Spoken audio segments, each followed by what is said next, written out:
So here's the deal. This story is about a guy who in 7 years has become the most capable man in the world, and his personal guard is all God of War spades. But it all starts with a seemingly fragile and young warrior successfully reaching the temple, where she met a lot of swordsmen. Nanggong was the first goddess of war of Daxia, and realized that she would easily deal with them. The leader of the mercenaries in turn called out to his brethren for an immediate attack. Su used her abilities and prepared for a deadly fight, after which she began to provoke the warriors by calling them scum of the military arts. Moments later, Gong delivered a lightning-fast series of blows. The assassins were defeated. There wasn't a scratch on Nan. Soon the celestial warrior approached the entrance of the temple. Daxia's first goddess of war looked around. The area was suspiciously quiet. Suddenly, the palace doors were opened by Bei, and he defiantly walked forward. Ian's hateful look made it clear that their meeting would not be benevolent. Suddenly, the god of war, who was also Bei, said that she was not a cause of concern to him, and if it wasn't for Daju's ruthless dragon cavalry taking away most of his masters, Nanggong would not have been able to approach the gates of the Northern King's palace at all. Su replied that she intended to kill him today and join the dragon cavalry. At the same time, Gong wanted to break off her ridiculous engagement to the worthless Wu Wei. At a certain moment, the celestial warrior threw herself towards the arrogant Yan. Bei was well aware that her strength wasn't enough for a competitive fight with him. As soon as Nan attacked him, the god of war literally stopped her blade with 2 fingers. After which, he immediately conducted a series of punches. Su was shocked by this turn. Yan was indeed able to inflict extremely painful damage on the goddess Daxia. The girl was in a rather deplorable position. The wounds were making themselves felt. Bei raised her sword and mouthed that it was a good weapon, but not in her hands. Gong began to realize that she would not be able to enter Daju's cavalry in this life. Accepting her consideration, Nanggong made no attempt to get up to continue the fight. The first goddess of Daxia closed her eyes and waited for her time. The thoughts in her head endlessly jumbled. Satisfied with himself, Bei muttered that he had waited over 30 years for this. But as soon as Yan moved towards Su, the blade suddenly stopped yielding. The sword literally restrained the god of war and prevented him from getting any closer to Gun. At that moment, the protagonist appeared and ordered the blade to return to him. A couple seconds later, the sword flew into the air, escaping from the hand of a bewildered Bei, after which he found himself in the hands of the young master who was already heading towards Yan. The dumbfounded god of war didn't understand how this was possible and who this guy was. The young cultivator defiantly ran his fingers over the sparking blade of the blade, then suddenly challenged Bei to a death match and blurted out in an acerbic grin. Ian in turn began to look closely at the boy. His face seemed familiar to him. He finally recognized the young man as the swordmaster of Daxia, and inquired of him. Meanwhile, the warrior made a lightning attack and inflicted crushing damage, as a result of which he slit his throat. There was no way the god of war had expected such a result. Suddenly, Bei asked the teenager in a squeezed voice what his real name was. Then he collapsed to the ground without waiting for the swordsman's answer. In fact, it was actually the same Lu Wei who immediately went to Su's place. The girl was in a pitiful state and couldn't get to her feet, at which point the guy threw a sword at her. Nanggong immediately opened her eyes and saw Wu Wei in front of her, who was also looking at her. Lu stepped closer to her, but Daxia's first goddess of war could not be conscious. At that, the young man still mouthed that she had just gotten her rank and had already challenged Bei, which was pretty reckless, and if it wasn't for him, she'd be dead by now. Whereupon Wu Wei pulled out a token of some sort, declaring that for her courage and overzealous efforts, he was prepared to reward her lavishly. Daxia's swordsman tossed her the token in question and said she could use it to get into the cavalry training camp. She should only bring this token to Commander Shui and begin her duties. The next day, the protagonist went to his favorite establishment, where naturally he decided to have some scones with green onions, which he adored. At this moment, Murong and Meiqiao walked into the restaurant. They were discussing the news, for rumors had reached them that the first goddess of Daxia had killed the leader of the northern barbarians. Su also said that Nanggong was now a member of the Dragonda cavalry. The young master began to listen to the girls to see what else was being said about Su. Meiqiao continued to admire the powerful warrior Gong, stating that she was also the swordmaster's personal guardian. The young cultivator continued to eat his meal, and thought about the fact that the rumors had indeed spread quickly. But he never heard anything new or original, which was predictable enough. For if he had not helped her then, the success of the goddess Daxia would have been posthumous. As a result, the guy even laughed, which naturally drew Sun's attention. The girl asked the blade master what she had said that was so funny. At that moment, a shocked Murong urged her friend to look at Nan, who entered the establishment with her guard Xiaolong. They were heading towards Lu. Meiqiao literally jumped up from her seat and muttered that Su was her idol. The Daxia goddess ignored Sun's flattering remarks and asked the young man if his name was Wu Wei, after which she gave her name and added that he definitely had to have heard of her. The teenager in turn continued to eat quietly and paid no attention to her.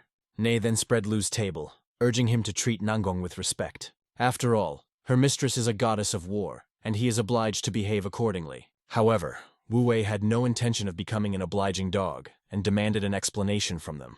A furious Su muttered that she knew everything about him and he shouldn't make a hero of himself. Mei Qiao also couldn't stand it and started saying that he had no right to behave like that with Gong. Moron suddenly told her friend that this was actually not an ordinary person.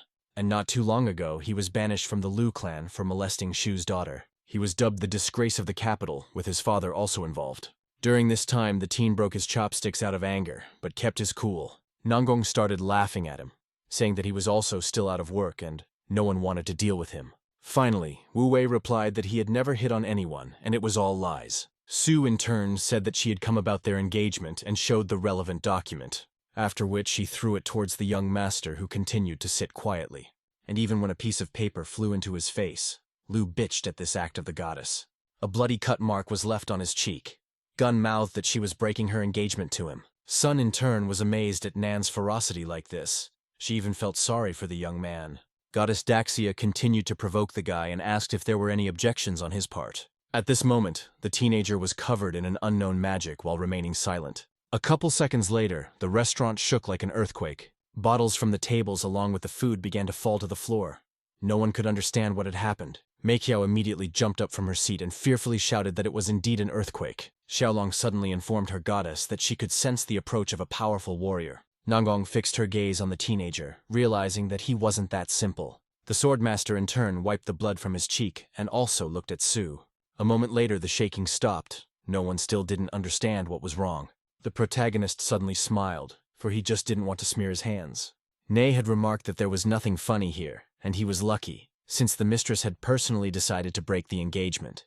Nan urged his bodyguard to calm down, for anyone in his place would be disappointed, adding that there really is a huge gulf between them and nothing can be. The young master smiled again and asked again what exactly she meant. Su then began to say that she had been called to the dragon cavalry and had already arrived at their camp. The young cultivator observed that she had yet to become a full-fledged guild member, and she was already becoming arrogant. Xiaolong once again urged Lu to speak to Madame in a respectful tone. In addition, this clan is made up of the strongest fighters, and each of them is already the history of Daxia. Gong suddenly declared that at such a young age, she had already achieved unprecedented heights. A smiling Uwe wondered if she was really that proud of all those titles. Ne again urged him not to play it cool and to listen carefully to the goddess Daxia. Especially the Dragon Cavalry is actually a powerful guild, and Master Xia is the strongest leader. Therefore, it can be concluded that this organization is extremely strong and influential. Lu replied that if her words were to be believed, this guild was indeed resolute and serious. Gong in turn urged Xiaolong to leave. Besides, such weaklings are not accepted by the Dragon Cavalry. Ne, of course, agreed to leave the establishment in question, and said that it wouldn't be long before her mistress would be the swordmaster's bodyguard. And then the entire Nangong clan would gain an unbreakable reputation and at the same time, incredible strength. And an exile can't be the husband of a goddess, especially since he's not even trained in manners. At this moment, Mei Qiao swept up that it was really better for him to agree to break off the engagement, adding that she admires the unimaginative goon and dreams of being like her. The cold and completely indifferent Su reluctantly thanked her for her flattering words. The young swordsman meanwhile walked over to Sun and snatched the marriage document from her hands, after which he absolutely calmly tore it into small pieces, declaring that only he could put a stop to it. As a result, Wu Wei threw the pieces of paper on the floor and looked at Nan proudly. The girl was dumbfounded by such an act of the guy, who implied that it was over between them. There was no limit to the anger of the young war goddess Daxia, but she kept quiet, encouraging the assistant not to fall for his provocations and to go home. Su muttered that it was actually his pathetic attempt to protect his dignity. Also, Goon stated that she felt she owed him, and so if he had a problem, he could try to appeal to her. Mei Qiao in turn also boiled over at what had happened and glared menacingly at the teenager, then abruptly grabbed her friend by the arm and dragged her behind her, telling her they were leaving too. The swordmaster sighed in relief and poured himself some wine to finally enjoy his lunch. At this moment, the leader of the Dragon Cavalry arrived to report to him. Chu in turn stated that he had extremely important information for him. The protagonist immediately inquired what it was about and why he had come to see him. Tianba asked him a counter-question whether there was a need to accept the statement from Nan.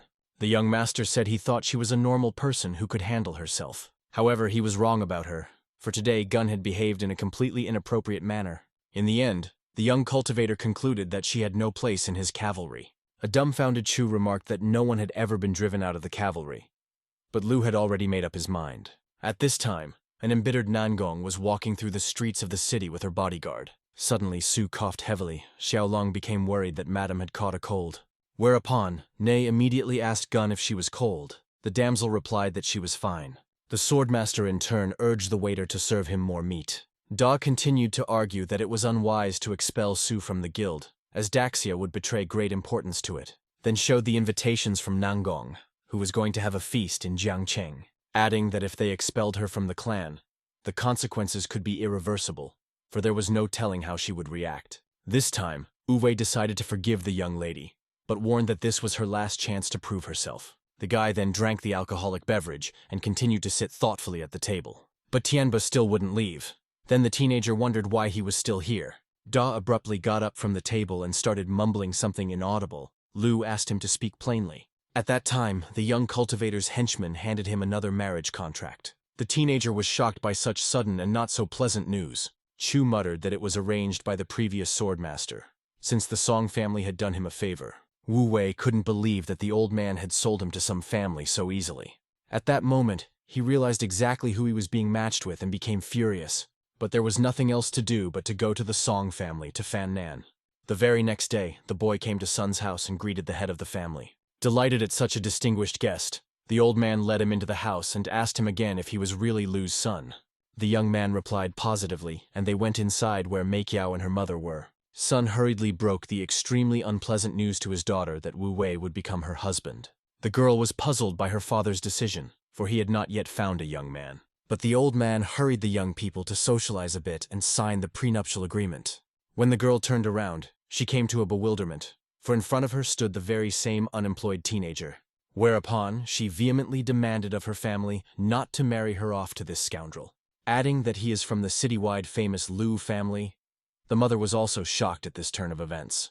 The woman instantly ran up to the young man and asked her husband where he had found such a nice guy. But Chao continued to argue that he was a disgrace to his family and not worthy of her. In addition, he is currently unemployed, of course. Such arguments influenced the decision of the mother. Such a set of negative qualities made her perplexed, and she abruptly changed her mind. However, Mei didn't stop there either, saying that he was banished from the clan for doing indecent things. Wu Wei finally realized that coming to their house was not the wisest decision. The dumbfounded father was also astonished and asked his daughter again, but Chao said that Nangong herself had spoken about it. As soon as the guy wanted to explain everything to them, he was immediately interrupted by Meikiao's mother, stating that it was indeed a shame, for the goddess of war would not lie.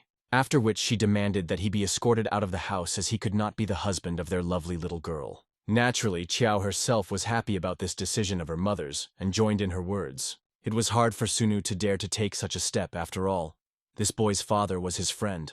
Lu bitterly realized that his father's reputation really still mattered. But suddenly the old man muttered that they would leave it all in the past and urged them to sign the marriage contract after all. Wu Wei in turn was adamantly opposed to such a rush, which he declared. Mei also pronounced she can't marry someone her idol doesn't respect, after which the maiden burst into tears, saying that she would rather die than do that. At this moment, Jiao suddenly appeared and declared that this man was indeed not worthy of their daughter, and they better consider him.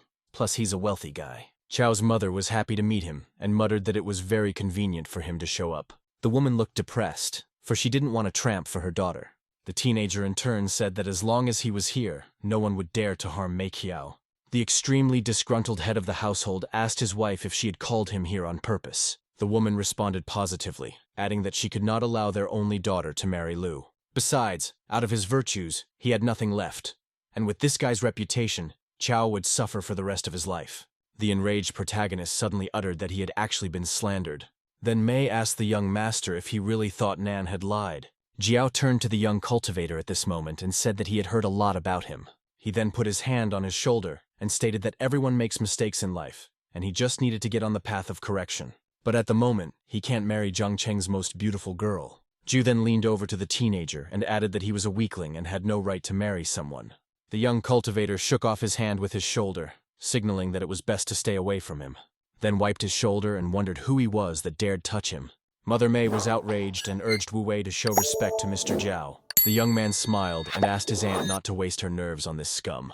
Suddenly, a guy stood up and said that he was the chairman of Zhao's successful company. That said, he makes 10 million a year, which was quite a lot. Much less for an unemployed person like Lu. Sun suddenly called out to the arrogant guy, stating that the marriage was pre-arranged by him and his friend, so it cannot be annulled. Naturally, the mother insisted on matching her daughter with an appropriate and no less status man like Zhao. After all, if she were to marry a ragamuffin, Mei Qiao would be doomed to eternal disgrace. Of course, Qiao joined her mom's words and tried to influence her father's decision. The protagonist, meanwhile, silently glanced over to the cocky young man, who immediately said that Wu Wei didn't even deign to give Mei a gift, and probably wants to get more money out of their family. A moment later, the room was filled with Zhao's servants, trays of gold bars in their hands, as well as expensive jewelry for his incomparable Qiao. Everyone was shocked at what was happening. Of course, the female half was impressed. The mother instantly ran over to the gold jewelry and started touching it, saying that her daughter would have a prosperous life with it. At this point, the woman hurried Lu to leave their home and even grabbed her arm, saying that he should obviously give way to a wealthier guy. Suddenly, Wu Wei announced that he had completely forgotten about his engagement gift, after which he smiled and reached into his inside pocket. The woman was puzzled. After a second, the young man took out a lapis lazuli, which was a divine gift brought down by the heavens, adding that if offered this magic stone to the king himself, their family would instantly gain noble status. Mei Qiao didn't realize that it was a gemstone, and where Lu got it from. The mother also wondered if this sapphire was really that expensive. Zhao in turn laughed at the teenager's introduction, and he laughed for a long time. Even Sun couldn't realize it was a crystal, for he had never heard of it. The guy in turn asked everyone present who knew what the rock was, but all as one said it was the first time they had heard of any lapis lazuli. Zhao continued to make the protagonist look bad and said that he found him somewhere on the street. Consequently, he approached the young master and demanded that he stop this circus. The young cultivator in turn urged him not to wave his hands in front of his face, after which he repelled his hand, which naturally did not please Zhao. He did not hide his emotions. Suddenly, Lu glowed with a magical aura that began to hover in the air. Aowei asked if the teen had thought carefully about his actions and intentions. The frightened Zhao finally realized that he was dealing with an extremely dangerous person. However, an impatient Mei Qiao pushed the teenager aside, saying that he was a liar. Then she began again to persuade her father not to give her in marriage to this deceiver. Sun immediately asked Lu to hide his useless stone, and remarked that he and his father had discussed things a long time ago. So, he really shouldn't have brought something like this and played out this farce. At this moment, the perpetually disgruntled Qiao snatched the lapis lazuli from his hands, stating that it was the most common stone and she would surely find a use for it. Soon the maiden put a stone under the table leg and said, "Now it won't wobble and the gift is to her liking." Wu Wei was dumbfounded by this turn of events, realizing that Lord Daxia would be furious at such a thing. Sun once again urged Zhao to take back his gifts and mouthed that their marriage was pre-planned. The restless Mei began to fidget again and asked if she was his daughter at all. At that time, Zhao took out a certain gold-covered envelope from the inside pocket of his jacket. Afterward, he asked to see what else he had prepared for them as a gift. The old man had already realized what was inside the envelope and was literally dumbfounded. Finally, Zhao stated that it was an invitation to a celebration in honor of Nangong, the goddess of war, and he is aware that their company is suffering from the pressure of the Nine Gates Chamber of Commerce. The Nangong Guild itself promised patronage to every family present at the banquet. Song realized that Zhao's gifts, it was really hard to counteract his friendship with Lu's father. The old man still gave in to the young man's manipulation and inquired how he had managed to get this invitation. The guy replied that his cousin was from the Gao family of the capital city, and their head is a member of Dajue's dragon cavalry. A delighted Mei Qiao declared that she had never thought of Zhao having such connections. The mother was pleased with such a son-in-law, and was already considering how to persuade her husband to give her daughter to him. Qiao herself ran up to her father and said that she was willing to marry him. Plus, they were really having problems in the company. Zhao was pleased with himself, assuming that Mei wasn't going anywhere from him now. Unexpectedly, the young cultivator snatched the invitation from his hands and began to scrutinize it, then pronounced that it was actually a fake and tore the paper into small pieces. A shocked Qiao began to menacingly declare that he had no right to destroy their family. An infuriated Zhao immediately jumped on Lu and started asking him what made him think the invitation wasn't real. Wu Wei, in turn, blurted out a snide smile and batted the arrogant teenager's hand away, after which he defiantly reached into his inside pocket to finally finish him off. After a couple seconds, the guy pulled out a huge number of real invitations and placed them on the table. Everyone was dumbfounded and didn't understand how an unemployed man could get so many invitations to Sue's banquet. Lu himself stated that Zhao had picked up this piece of paper somewhere and decided to seize the moment. Mei was extremely upset by this sudden event and tried to keep her cool, which didn't work out so well for her, because a moment later she threw his invitation to the floor, then asked if he knew what the invitations meant to her family. Adding that he had dashed their hopes of overcoming the crisis, the girl soon cried again. Father also understood this very well and sighed heavily. He couldn't stand silently by. In this regard, the old man remarked that Lu had indeed acted too impulsively. His mother muttered that apparently he couldn't handle the rejection and decided to stoop to such a thing. Wu Wei didn't bother to bicker once again and just stood silently to the side. The old man in turn was greatly distressed and plucked up the courage to repeat the plan, namely their engagement to their daughter, urging them to sign a prenup. He also demanded that the teenager live up to their expectations and not embarrass his father. The protagonist was satisfied with the work done and realized that this circus was finally over. However, Mei Qiao created quite a scandal by resenting the marriage, stating that the father does not care at all about his only daughter's opinion and is doing the wrong thing.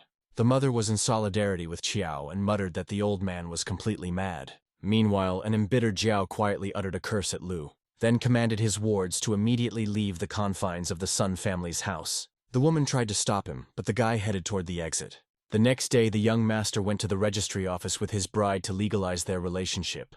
The girl immediately rushed out of the building, followed by the young cultivator. The sword warrior asked his lawful consort why she had such a displeased face. In response, an enraged Mei demanded that he not follow her. Wu Wei smiled and said that he was now obliged to follow her everywhere, for she was his wife. Then he showed her a stamped passport as if he wanted to piss her off on purpose, which he eventually managed to do, because Qiao did not remain silent and ordered him not to call her wife. At the same time, she flatly forbade the teenager to cross the threshold of her room. The damsel also intended to change her father's mind soon and divorce Lu. The boy replied absolutely calmly that if the old man really so decided, he would agree. Mei Qiao swept up that he had the right answer, for everyone should know their place. Besides, he's bound to realize that a beauty like her can't be with him. Suddenly, the teenager couldn't help but laugh. Qiao was indignant. As a consequence, she wondered what was so funny, while Uwe tried to convey to her that she wasn't the most beautiful person on the planet, from which the young lady instantly lost her temper and began to insult him once again. After which, she rushed home to properly prepare to meet her idol at the party. After all, she had previously glued together Zhao's torn invitation and naively believed that she would be able to make it to the banquet. But Uwe said again, she'd better throw it away, because when everyone realizes it's fake, she'll simply be thrown out on the street, adding that he could personally escort her to the banquet without any invitation. Naturally, Mei Qiao replied in the negative, saying that even in his dreams it wouldn't happen. She was also sure that Zhao hadn't actually lied to her, and he had gotten the invitation from his cousin. Then she asked Lu who he thought he was, that he was going to go inside without an official document. The teen smiled and said he thought he was her husband, which only made her even angrier. Qiao wanted to kill this joker, but she tried her best to keep her cool. Soon, she headed to her car and hurried away as quickly as possible. Wu Wei, for his part, only looked at the car driving away from him in the distance, knowing full well that his plan had finally worked and everything would soon be fine. After a certain amount of time, the long-awaited banquet of the Nanggong clan came to Jiangchen. Guests were impressed with the scale of the banquet and the superb decor. At this moment, Su entered the hall. The girl circled everyone present with her gaze. The first goddess of Daxia inquired why they were standing if special places had been prepared for them. As soon as President Chen wanted to ask her something, Xiaolong urged him not to ask stupid questions. Finally, Nan stated that the chairs were prepared especially for the 10 dragon cavalry commanders. Some of the guests were shocked at this news, as they would have guild warlords coming to their banquet. Suddenly, an arrogant Jiao began to break through the pandemonium, who instantly ran up to Gun and greeted the young warrior. The guy literally showered her with compliments and claimed she was adorable. However, this behavior did not please Nei.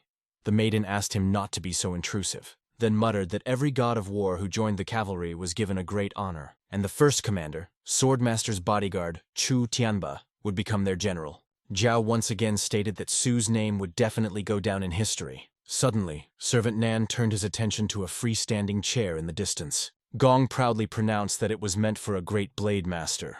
Everyone was excited to meet this man, for they had dreamed of seeing him live at least once. The dumbfounded young man asked Su if he was really coming to see them. Nan replied positively, saying that this way she wanted to show her respect for him. Meanwhile, the guard caught Mei Qiao and dragged her behind him towards Gong. Sun started to demand to let her go, but the guy naturally couldn't do that. Suddenly, Xiaolong noticed some kind of scuffle. The bodyguard immediately reported back to the madam and said that this person had tried to get into the banquet with a fake invitation. Qiao finally broke free from the guard's grip and ran towards the war goddess. Mei began to claim this invitation was given to her by Jay and she didn't know it was fake. Zhao himself realized at this moment that he might be in serious trouble. The girl went on to say that the invitation is a little shabby, but it must be real, adding that if Su doesn't believe it, she can ask Ji in person, especially since she would never cheat her. However, the cold-blooded Nan ordered the guards to immediately escort the young lady out of the hall, after which she asked her maid to check on Mei Qiao's invitation. Zhao in turn tried to escape, but Xiaolong stopped him in time. Then the guy pretended he wasn't going anywhere and asked to check the invitation. After a while, the main character suddenly appeared and urged everyone to calm down, after which he walked inside and turned his attention to Nangong, who was not very happy to see him. The young master then asked the guy who gave him permission to touch his woman. A shocked Mei asked the young cultivator how he was able to get into the banquet. Ji immediately began accusing Lu of being the one who switched the invitation and should be arrested. Nei remarked that it was rather odd to hear that from someone who had trespassed at the ball. At the same time, Xiao asked Wu Wei how the capital's disgrace dared to come here. Gun also urged him to behave with dignity and not make such a scene. Lun in turn ordered him to take his maiden and leave the place in question. Taking advantage of the moment, Qiao rushed towards the exit to stop this embarrassment. Suddenly, however, she stumbled and seemed about to collapse in the middle of the hall. The young swordmaster instantly snapped out of his seat and ran towards her. As a result, Mei Qiao managed to pick it up at the very last moment. Afterward, he looked at her worried face and asked if she was okay. The girl replied in the negative. Lu remarked that they had put on a circus here for nothing, and Nangong is taking on too much and she won't succeed at this rate. Besides, if she were to enter Daju's dragon cavalry, she would soon leave the clan. The enraged Jiao started to interrupt him and said that he had no right to talk to the lady like that. Then he started demanding that Wu Wei kneel down and apologize to Su. All the guests piled in, watching and realizing that the guy and the girl were in trouble. Suddenly, the protagonist muttered that he would never kneel before them, adding that she doesn't deserve to have anyone humiliate themselves in front of her like that. The guards were shocked by such a bold statement from the teenager, and tried to figure out who he was. Su's henchman asked Mei what she was trying to accomplish, since her husband was acting extremely insolent and her family was in trouble. With that, he told Nan that she wouldn't have to interfere in this story, as the Nine Gates Chamber of Commerce would do everything by itself. Chao immediately began to ask President Chung not to anger her family, because she and Lu have a sham marriage. An exasperated goon pointed out that her family would have an extremely difficult time without it. Suddenly, Lu muttered that Fei was failing in her duties as the president of the Nine Gates. The rest of the participants in this event were also not spared, stating that they are all swarming around this unscrupulous woman like flies. Xiaolong couldn't stand such remarks and ordered him to immediately shut up.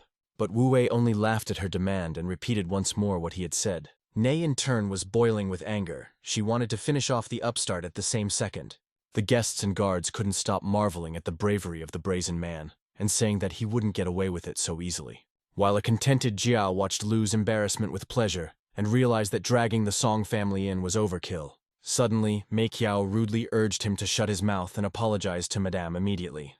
Naturally, the young man refused to do so, which Nangong didn't like. As such, Su stated that she had already been honored to become a war goddess at the age of 18, and was now a member of the dragon cavalry. A moment later, she was brought water in a basin and an important document on a tray. The goon washed her hands, not stopping for a second to talk about her greatness. After which, she reached for the invitation from Daju's dragon cavalry, which she raised high above her head, showing off to everyone present. Servant Xiaolong was genuinely happy for her mistress, and did not hide it. Then Nan muttered that with this emblem, she would rise above ordinary people. People began whispering amongst themselves, discussing her joining the strongest guild. Mei Qiao burned with envy, for she also dreamed of being able to join the ranks of the best. Wu Wei was only amused by what was happening, and he didn't stop smirking. Suddenly Nangong said that she had no intention of embarrassing Lu, offering him a drink of the water in which she had recently washed her hands as an apology. At this, Su swept up that this was the price for insulting a dignitary. All the guests were delighted with their mistress's venture and began urging Wu Wei to drink the water. The protagonist naturally had no intention of doing so and stood silently in front of Nan. Nei in turn began again to induce the young master to accept Gong's generous offer and drink the water. Chen added that drinking the water in which Madame was washing her hands was a true blessing. Lu stated that she was only at the Dragon Cavalry's training camp, and if Commander Xia were here, things would be different. Su remarked that if the master had asked her to carry his shoes, she wouldn't have hesitated to do so, but Wu Wei urged her not to forget her pride. Lun reminded him again that he was talking to the goddess Daxia. The young cultivator then asked them if they really wanted to see what he could do. After which, he walked over to the arrogant Nangong and blurred into a smile and looked at her. He then tipped the basin of water onto the floor. The water began to spread all over the room. The pelvis in turn was shattered. Everyone was shocked by the young man's next incomprehensible actions. Su was literally boiling with anger, and eventually couldn't control herself. As a result, the first war goddess rushed to attack Lu, who easily blocked her blows. A moment later, he himself carried out attacking actions towards Gong. The maiden was dumbfounded by his incredible strength and flew aside. Everyone froze. Nan, meanwhile, flew straight into the steps behind her. However, Xiaolong couldn't let this happen and ran towards her mistress. As a result, the bodyguard caught an exasperated Su and asked if she was okay. At this moment, the young blade master rushed towards the table where the emblem of the Dragon Cavalry lay. The guy grabbed her and lifted her high above his head. A dumbfounded Mei Qiao asked what he was up to, after which Wu Wei sat down in the swordmaster's chair altogether. Everyone began to object. Fei swept up that he had no right to be there, as it was a place for Commander Xia. Naturally, the teenager ignored all objections and grabbed onto Daju's emblem. After a couple seconds, he tore it open and mouthed that he was Grandmaster Xia. Lu then stated that the war goddess Nangong was accused of excessive arrogance. Thus, she forfeits her membership in the Dragon Cavalry. Wu Wei tore the document into small pieces, adding that she had dared to cross him and was no longer eligible for reinstatement to the guild. Everyone present was shocked by his statement and couldn't believe that he was really the same Xia. Xiaolong couldn't stand such rudeness and asked Su's permission to kill the insolent man. But Gong at that moment herself snatched a blade from Nei's sheath and rushed towards the guy. After muttering that she would love to personally finish him off, Lu continued to sit quietly in the chair. Finally, Su put her sword to the protagonist's neck, demanding an explanation of what it all meant. She also wondered why he'd made all the fuss at the banquet in the first place. The teenager in turn smiled and replied that no one had dared to poke him with a sword yet. At this moment, his body was embraced by an incredible magical aura. Nan flinched back, but suddenly her blade became still, the Daxia goddess of war unable to match it. All the guards also had their swords shook. No one could understand what was happening. A few seconds later, the doors of the front entrance to the banquet suddenly opened. 10 commanders from the clan arrived at the event, led by Chu Tianba.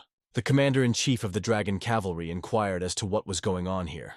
Su immediately fell to her knees in front of him and greeted all the commanders with Chu. Following her, everyone present fell to their knees, realizing who stood before them. They greeted such dignitaries in one voice and waited for the continuation. Unexpectedly, the young master asked them why they had come so late. A dumbfounded Mei Qiao turned her attention to the main character, assuming he was finished. Consequently, the girl quietly muttered to him to come down immediately. Tianba was extremely surprised that the young cultivator had decided to come in person. As he did so, he noticed that the swordmaster was in a bad mood and glared menacingly at him. Chu didn't know the true reason why the Blade Lord had come to the banquet. Suddenly, Nangong said she was willing to be punished for what happened, since she couldn't escort out the ragamuffin who tore the Dragon Cavalry's emblem. Chu tried to figure out what was even going on, and what exactly the goddess of war was talking about. Fei also suddenly said that Ms. Su was not to blame, and it was actually all the unscrupulous person in the chair. At this, he suggested that Lu be executed, which infuriated Tianba, and he asked who he was to say such a thing. He then looked at his leader, unsure of how to respond. But Wu Wei didn't give any orders. Chu was confused, not knowing how he should behave. Finally, the guy waved him off, and Tianba realized that he shouldn't reveal Lu's identity, whereupon he gave a thumbs up, signaling that he understood his master's intentions. After which, he muttered rather menacingly that the Dragon Cavalry's emblem had been destroyed, which means the first goddess of Daxia is no longer a full member of the clan. Nangong in turn did not understand how this was possible, and what she should do now. Chu himself hurriedly left her banquet and headed towards the exit. But suddenly, Assistant Xiaolong fell to her knees in front of him and asked him to give her mistress one last chance. Tianba once again found himself in an awkward position and looked at Wu Wei, who in turn gave no sign. Chu wondered what he should do. For a while longer, the cavalry commander-in-chief looked at the ruler, after which he said that if Nan could persuade the Grand Master in Gonglong Palace, then perhaps she would restore the clan membership. The goddess of war was truly grateful for the opportunity. The girl began thanking the commander and saying that she wouldn't let him down this time. Soon, Chu left the hall with the rest of the martial artists. Nei pronounced that it was finally over. Fei in turn continued to insult and claim that Su had almost lost her guild seat because of him. Meiqiao immediately ran up to Nan and informed her that Lu had acted arbitrarily and there was no need to anger her family. Wu Wei shouted that she shouldn't worry about it, and as long as he was here, no one would do anything. The angered Xiaolong instantly nudged her blade and swung towards the guy. Putting the blade to the teenager's throat, she mouthed that they would spare Sun's family, and he deserves imminent death for his wrongs to his mistress. Chao then begged for her husband to be spared as well, as death was too cruel a punishment. But Lun stated that Nan may have lost his place in Daju's cavalry, and he cannot be pardoned. Besides, he takes on too much and doesn't even deserve to die. The president of the Nine Gates Chamber of Commerce also insisted that the young man be executed. Lu pushed Nei's sword blade aside with his fingers and asked Gong if she really wanted to kill him, for if so, she should think about the consequences that would immediately follow.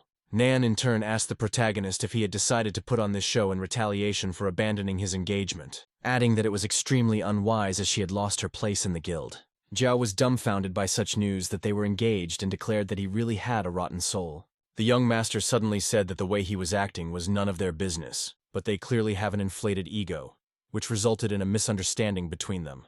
Nei was determined as before and asked permission from Gun to blow his head off. The young cultivator smiled and encouraged her to try to do it, hinting that she wouldn't succeed.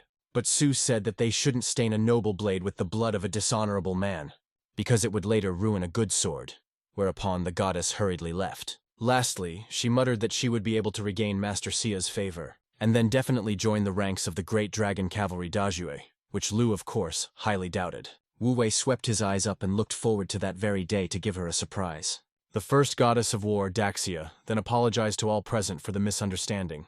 Everyone once again began to admire the incredible mistress, talking about how empathetic she was. Suddenly, Fei declared that it wasn't her fault for what had happened, because it was all the fault of a completely different person, adding that Lu still deserved to be punished despite Su's leniency. At the same time, he mentioned that the Nine Gates Chamber of Commerce would not allow the Song family to enter Jiang City. A shocked Mei Qiao couldn't understand what her family had to do with this at all. Along with him, the Hu Meng faction with the Tang clan also withdrew their support. Xiaolong swept up that Madame Nangong's attitude was enough for Wu Wei to be hated by the entire city. But the young sword master, as always, was completely calm, and even began to ironize about it, stating that he was supposedly very scared because his unrivaled reputation had been lost. Whereupon, Lu once again began to provoke everyone present, encouraging them all to attack, since the scum wouldn't do anything to him anyway. As much as Chen wanted to teach him a lesson, he was well aware that the guy was stronger than him. Unexpectedly, Mei Qiao dared to slap Wu Wei, which was quite bold. The teen pretended to be in unbearable pain in order to amuse himself again. Sun stated that she hates people like him, who only know how to talk. She then cried and asked if he realized he was ruining her family right now. The dumbfounded master stood silently listening to her so emotional speech. Cho kept asking him why he was doing this to her father, who insisted on their marriage. The young man didn't know what to say to counterbalance her and remained silent as well, eyes downcast. Xiaolong asked him if he was satisfied that even his wife despised him. The teen continued to remain silent, realizing that he had really overreacted. Nangong suddenly walked over to the crying Mei and said that he was not worthy of her tears. Qiao thanked her for her support, stating that she was an incredible warrior. Finally, the goddess of war, Daxia, commanded Lun to follow her to her chambers. Extremely surprised, Nei interrogated her mistress as to whether they would really leave it like that. Gong in turn silently headed towards the exit, Xiao following her. Su swept up that the most important thing right now was to beg forgiveness from Master Xia, who was in Gonglong Palace, adding that it was her duty to go to the Grand Commander and repent for her misdeeds. Naturally, Lu was looking forward to this meeting to hear her remorse in person. After a while, the protagonist traveled to the Gonglong Heavenly Palace. Chu came to him and told him that the food here might not be to the ruler's liking, and it was in this regard that he called out to Chen, at which point an old man approached them. However, the young master muttered that he was in the cavalry and was not his personal cook, adding that he shouldn't have done that. Tianba was momentarily silent. Chen then said that he himself was from Jiangcheng and gladly volunteered to help him. And not too long ago, he was the head of the Nine Gates Chamber of Commerce. But after joining the Dragon Cavalry, he left everything to his brother. The young cultivator continued to enjoy his meal and stated that he now understood everything. At this moment, Nan, who was outside the doors, shouted that the clan's induction banquet had been disrupted. and she begs Grandmaster Xia to give her a chance at redemption. The girl fell to her knees in the middle of the hall and kept apologizing to the commander. Adding that she wouldn't get off until he forgave her was quite a surprise. As such, Lu immediately jumped up and went to the window, where he saw a remorseful Gong. Chu in turn asked Wu Wei if he really wouldn't come out to her, since she had been on her knees for 3 days. However, the guy refused to do so, saying she was too arrogant and selfish who didn't even realize her guilt. After a couple seconds, Daxia, the goddess of war, heard the sound of footsteps and turned around. She saw several armed warriors in front of her and wondered what was going on. Suddenly, one of them reported that Nangong dared to kill their leader. As a result of which today was the day of reckoning, the damsel began to pivot back. But mercenaries surrounded her from all sides. Su asked if they were the minions of the northern god Bei. But the hitmen refused to answer her and mumbled that he would never know. Moments later, the warriors swooped down upon the first goddess of Daxia, delivering their crushing blows. For a while, the maiden successfully dodged the thugs' ferocious attacks, who in turn never gave up hope of Nangong's imminent death. However, Su noticed that her body hadn't fully recovered, for she hadn't rested in a long time. The mercenaries continued to attack the cocky goddess and finally caught her off guard. Subsequently, one of them managed to approach her from behind and deliver a series of blows. With that, he pierced her shoulder with his blade and gun collapsed to the ground. Meanwhile, Tianba kept urging his mentor to go down to Nan. Lu ignored him and offered to try Old Man Chen's cooking. Su in turn began to realize that she couldn't defeat so many masters. The wounded goddess of war declared that they should be ashamed, attacking her stealthily. Suddenly, the wound began to hurt unbearably, and Nangong could not deal with the injury in question. Subsequently, she slumped to the ground again, holding onto her bloody shoulder. The astonished assassins didn't understand how she was able to overpower their lord if she couldn't stand up to them. Su prepared herself for death and started to close her eyes. It seemed like she was going to pass out. Taki failed to obtain forgiveness from Master Xia, who was in the palace. Suddenly, the gates of the temple swung open. The northern mercenaries began to wait for the next god. At this point, Wu Wei came out to them and asked if they really wanted a war. There was an incredibly strong energy emanating from the main character, as before. The bewildered thugs couldn't figure out who this teenager was. The young master said that he would take pity on them if they let Nangong go. The assassins looked at each other in complete confusion, after which they laughed and asked the young cultivator what kind of joker he was. After all, they had just easily defeated Daxia's first goddess of war, who killed their ringleader, so she's sentenced to agonizing torture. And they promised to chop him up into little pieces and feed him to the dogs. Lu's point is that it is really only the debtors who are obliged to pay up, and he was the one who killed Bei, so they had come to the right place, whereupon Wu Wei smirked achidically. This only made the mercenaries laugh, who began to claim that it was impossible. The guy once again smiled and said that was their opinion and he would not prove them otherwise. The old man and Commander Tianba watched, realizing that the master would destroy them. Chu took the hint that the cocky scum had defied their leader and would soon pay for it. Chen urged Tianba to taste a certain dish before leaving, as it might not be to his liking when it cooled down. At this time, the northern bandits surrounded the completely calm Blade Master. One of them urged his associates to attack simultaneously from all sides. Moments later, the ferocious thugs pounced on the teenager, saying he was going to die. However, fearless Lu continued to stand still and do nothing. But at a certain point, when the killer tried to stab the young man, his sword suddenly froze in place. There was no way the mercenary could move the blade to the side. The sword gradually began to turn toward the northern warrior who still couldn't do anything. After a couple seconds, the blade was as close to the neck of its bearer as possible. Soon the sword slit the bandit's throat. His fellows were horrified at such a guy's strength, not realizing how he managed to control their weapons or who he really was. Though they were overcome by an unthinkable fear of the young man, they did not back down.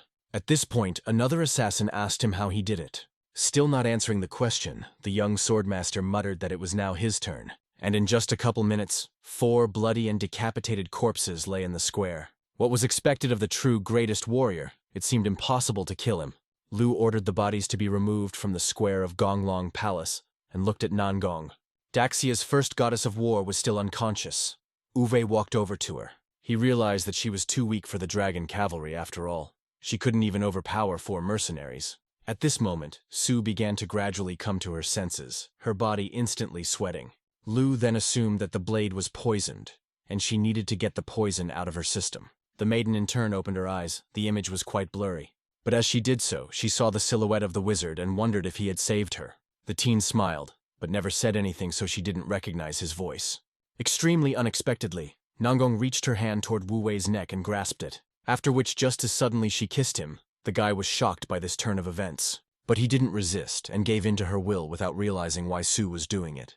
As it turned out, after a few seconds, Gun's bodyguard was watching them. Xiaolong became furious and angrily asked how he dared to touch Madam. Nei instantly flared up her magical aura, preparing to attack him. Lu tried to explain that she had it all wrong. After a while, Nanggong opened her eyes and saw the protagonist in front of her. Sue was dumbfounded that he had allowed himself to do such outrageous things to her. As such, the girl immediately tried to slap the young master. But the young cultivator grabbed her arm in time and prevented her from hitting herself, stating that just a moment ago she was more loyally disposed toward him. But the restless Xiaolong objected, saying that he was a shameless person. After all, he was going to take advantage of her condition and unknowingly do something to her. Naturally, Nanggong believed her acolyte and demanded an explanation from Wu Wei. The guy spouted off that it was all lies, and he didn't want anything to do with her. Nei then decided to remind him of the exact acts for which he had been kicked out of town. The young blade master in turn responded with a stunning smile as always, stating that, for the most part, he doesn't care who they think he is. Xiaolong immediately knelt down and uttered that Gong was too patient, but the teenager should be punished. Then shouted toward the palace that a certain man was disrespecting the mistress. Then turned to the main culprit of what she thought had happened. Once again, she demanded that Xia punish the young man for destroying the dragon cavalry's emblem. Lu again stated that he saved Nan's life, and instead of thanking her, she wants to kill him, which in itself is a complete absurdity, hinting at the inadequacy of young maidens. Su then asked Xiaolong if Wu Wei had really killed the mercenaries. Nei replied that he was lying, since that wasn't really the case at all, adding that they slit their own throats, thus committing harakiri. Gong realized that such an incredible power was something only one master could control, and it is naturally Swordmaster Shi. The girl turned towards Gonglong Palace. Afterward, she thanked him for saving her, much to the teenager's surprise. After all, although she is an extremely stupid girl, Nan recognizes magical power. Suddenly, the enraged Su turned to the main character, who was still smiling. She asked him what right he had to appropriate the killing of bandits, then asked if he really thought he was the Swordmaster of Daxia, adding that it's ridiculous because even that way he won't get her favor. And his low act is extremely disgusting. The young man continued to remain silent. Lu only sighed heavily, realizing that she had absolutely no idea what she was talking about. Finally, he couldn't stand it any longer and muttered that her excessive stupidity knew no limit. Xiaolong hurriedly exposed her blade, but Nanggong instantly stopped her, saying it's best not to mess with people like that, as it will cost them more. A disgruntled Nei nervously returned her sword to its scabbard and threw a menacing glare at Wu Wei. Su's bodyguard only remarked that he would definitely not seek mercy next time. Gun started talking about the chasm between them, and he needs to accept that they can't be together. After which she chased Lu away, the guy reacting to her words as always completely calmly. However, the protagonist continued to stand silently in front of them. Nan once again urged him to leave. The young master couldn't understand why she had a superiority complex. At this moment, the young cultivator suddenly received a call from his father. Lu picked up the phone, and then he heard about how he was obligated to spend more time with his wife. But as soon as Uwe urged him not to interfere in their relationship, his father hung up the phone. The young man was extremely surprised by this behavior and did not call him back. A couple seconds later, his father sent him the address where Meiqiao was supposed to meet her friends. As soon as he looked up at the maidens, Xiaolong once again demanded that he leave. Lu ordered them to settle down and looked enigmatically at the first goddess of Daxia. Then quite seriously said that one day Nanggong would spontaneously bow down to him. The girl in turn remained silent. The teenager at this time left in an unknown direction. Infuriated, Nei began to say that this was the first time she had ever met such a stubborn person in her life. Meanwhile, at the restaurant where Mei was having lunch with Jiao and Murong, Shui asked her friend if she really married Lu. After all, he is a disgrace to the capital. Sun asked her extremely convincingly to change the topic of conversation. But Jay muttered that she was forced by her father, and once he dealt with Chow Company's crisis, she would immediately ask him for a divorce. Meiqiao thanked him for his concern, stating that it would be delightful. Suddenly, Murong nudged her girlfriend's shoulder and whispered softly that Jiao was really devoted to her. Sun was in no mood, and so she asked Shui not to discuss it at the table.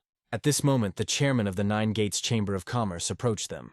Chen wondered why Meiqiao had called him. Did she miss her husband? After which, he put his hand on her shoulder, but Chao urged him to behave more modestly. Ju immediately tried to defuse the situation and cheerfully greeted Fei, saying that they need to discuss Sun Company's debt to his organization. Chen looked suspiciously at the obliging Ji and agreed to talk on the subject. adding that this is best discussed privately with Mei in the hotel's royal suite. Then the distraught Faye actually grabbed her arm and dragged her behind him. The young lady wouldn't stand for it, but the guy insisted that they go to the room. Then Mei Qiao resorted to extreme measures. As a result, she grabbed a glass of wine and poured its contents directly onto Chen Yu's face. A frightened Jiao immediately jumped up from his seat and ran up to Faye, realizing that the conversation was not going well. Afterwards, due to a misunderstanding, he offered to postpone the negotiations. The chairman of the Nine Gates Chamber of Commerce suddenly slapped him and said that he had no right to tell him. Mei Qiao was scared to death and didn't know what she should do in such a situation. At this moment, the enraged Chen muttered that he liked such bold girls, but she must remember who he is in status and what the consequences might be. He stepped closer to her. The naturally frightened son began to pivot backwards and bumped into the wall. Faye in turn pronounced that if she pissed him off, he would make her family become paupers. Suddenly, his equally frightened girlfriend, Muran, called out to him and ordered him to take his hands off her. Then she clung to Chen's arm, who didn't bother with the girls. Subsequently, he pushed Shu away and she abruptly flew off in the opposite direction. But suddenly, she hit something and saw Wu Wei in front of her, who was not happy with what was happening. Lu stated that the Nine Gates Chamber of Commerce had completely lost its fear. The guy ordered him to take his hands off his woman, threatening physical violence. A dumbfounded Mei Qiao asked the protagonist what he was doing here. Fa began to provoke the young master in every way possible to piss him off, but the young cultivator remained as cool and calm as ever. Chen kept pissing him off and saying that he would ruin Nangong's celebration. Mei immediately shouted that her family's affairs were none of his business and he shouldn't interfere. But Lu demanded that Faye immediately apologize to his girlfriend. The chairman of the Nine Gates did not rush to apologize and took Chao by the shoulders. Speaking of Sun's husband demanding that he apologize to her, the young lady in turn remained silent. The young swordmaster then decided to act for sure so that it would finally reach Chen.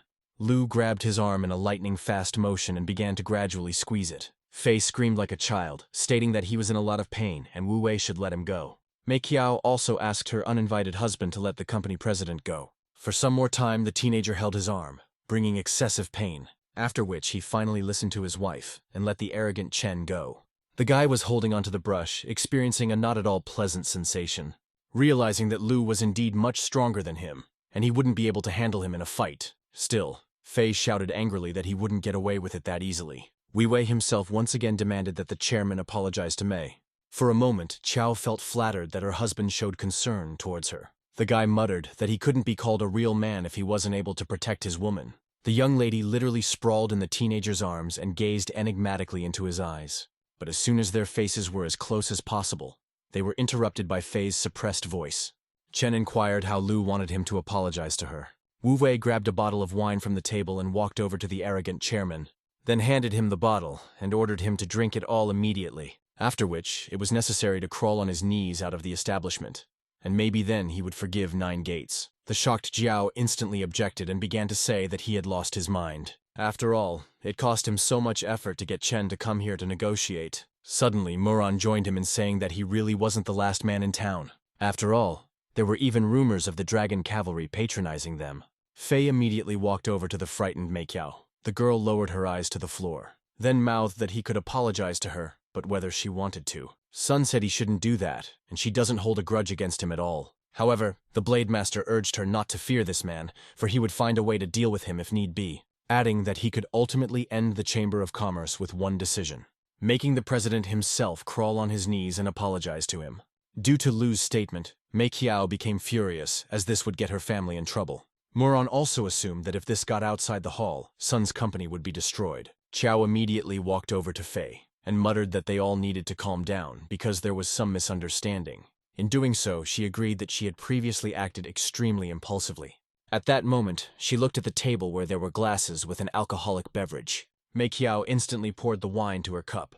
No one could understand what she was doing. Soon the young lady had a glass in her hand and said that she was willing to drink wine as an apology. Then she knocked over a cup of alcohol and almost choked, but drank it all down. A moment later, Chao showed the extremely cocky Chen the empty glass. Asked if he was satisfied now, the protagonist stood silently to the side. However, Faye muttered that this wasn't how things were done, and she only had one drink. Especially there was no sincerity in it, so no apology accepted, the girl wondered. The young master realized that he wouldn't settle down and it was better to appease him before it was too late. The chairman of the Nine Gates Chamber of Commerce meanwhile showed Mei a bottle of wine, then pronounced that she needed to empty the entire bottle of wine for him to forgive all of her company's debts. The dumbfounded son in turn didn't know what to say to such a disgusted Chen. The young cultivator urged her not to worry about it and ignore Fei, adding that he will personally see to it that their organization gets every penny of the debt. The enraged Jiao said that he didn't know what he was talking about after all. He wasn't the one to deal with it all. And if he'd minded his own business, it would have been over by now. The young blade master immediately ordered him to immediately shut up and keep his mouth shut. Ji once again sensed the guy's crushing aura and instantly fell silent. Chen in turn warned that if she didn't start drinking, he would leave. And when she returns to the organization, she'll make sure her company doesn't get a penny. Adding that given their current situation, the collapse of the corporation is imminent. But Mei Qiao did not react to his words in any way and did not drink the wine, causing Fei to head towards the exit. However, Qiao suddenly pulled his shirt. The perplexed Chen turned around. The girl announced that she was about to drink a bottle of wine. The guy smiled, stating that she finally made the right decision and should behave well. Then pointing at the bottle, the chairman of the Nine Gates Chamber of Commerce called her to action. Gathering her thoughts, the young lady sighed heavily and walked over to the table to grab a bottle of wine. But the extremely thoughtful Lu ordered her not to and grabbed her arm sharply. The cocky damsel lashed out and mouthed that it was none of his business. After all, he had already done all he could. And then with trembling hands, she took the bottle. Mei Qiao defiantly knocked over the bottle, beginning to take a long and painful drink of the wine. After a few seconds, Sun emptied the entire bottle. Initially it was fine. Satisfied with herself, Chen remarked that she had indeed passed the test. Plus, the rumors don't lie, as she is a true heroine, which she has now confirmed. The young swordmaster approached Qiao and asked if she was all right. The girl ignored his question and presented the empty bottle to Fei, saying it was his turn to keep his word and help her company. However, at that moment, she felt dizzy and staggered slightly. Soon Mei began to slump backward and closed her eyes, nearly dropping the bottle. Wu Wei was extremely timely in getting to her and was able to hold her in his grasp. But Muron urged him to remove his hands and personally volunteered to help his girlfriend. She also asked Zhao to take Sun home immediately since she was drunk. Ji agreed, but the chairman of the Nine Gates organization suddenly stopped them. After muttering that he didn't authorize them to go anywhere, Shui was shocked by such a statement.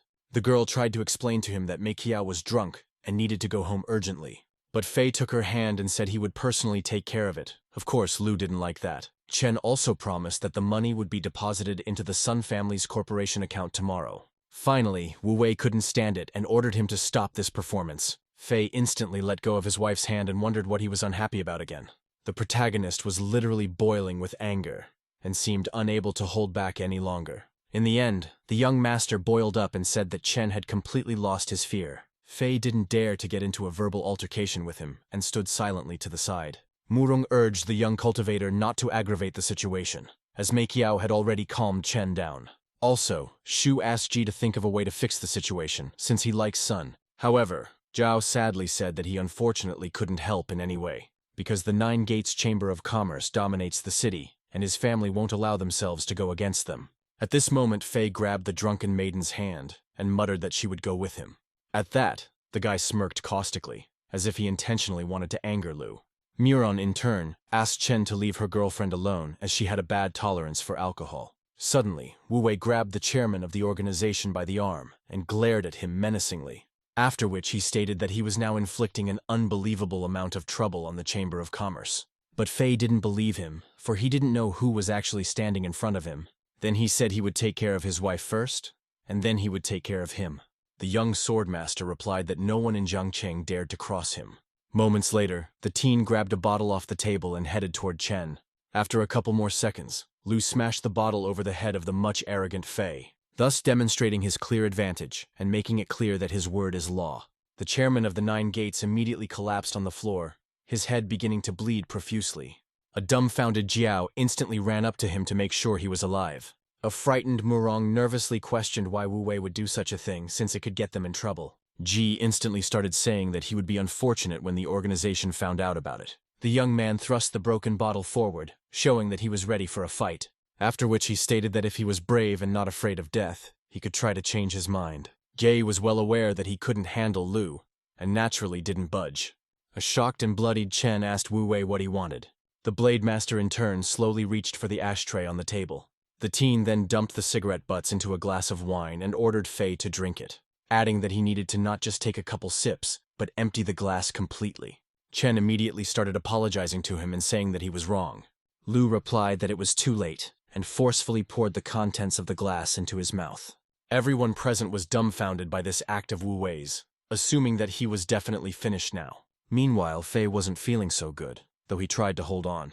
But literally seconds later he felt sick and threw up. It was disgusting. However, the guy felt that it wasn't enough for someone as vile as Chen. As such, he immediately headed towards Fei, who couldn't understand what else Lu was up to. Then the teenager said menacingly that he would have to forget about his hobby, after which, he began to deliver extremely painful blows to the chairman of the 9 gates. In the end, the defeated Chen was lying on the floor feeling not at all pleasant.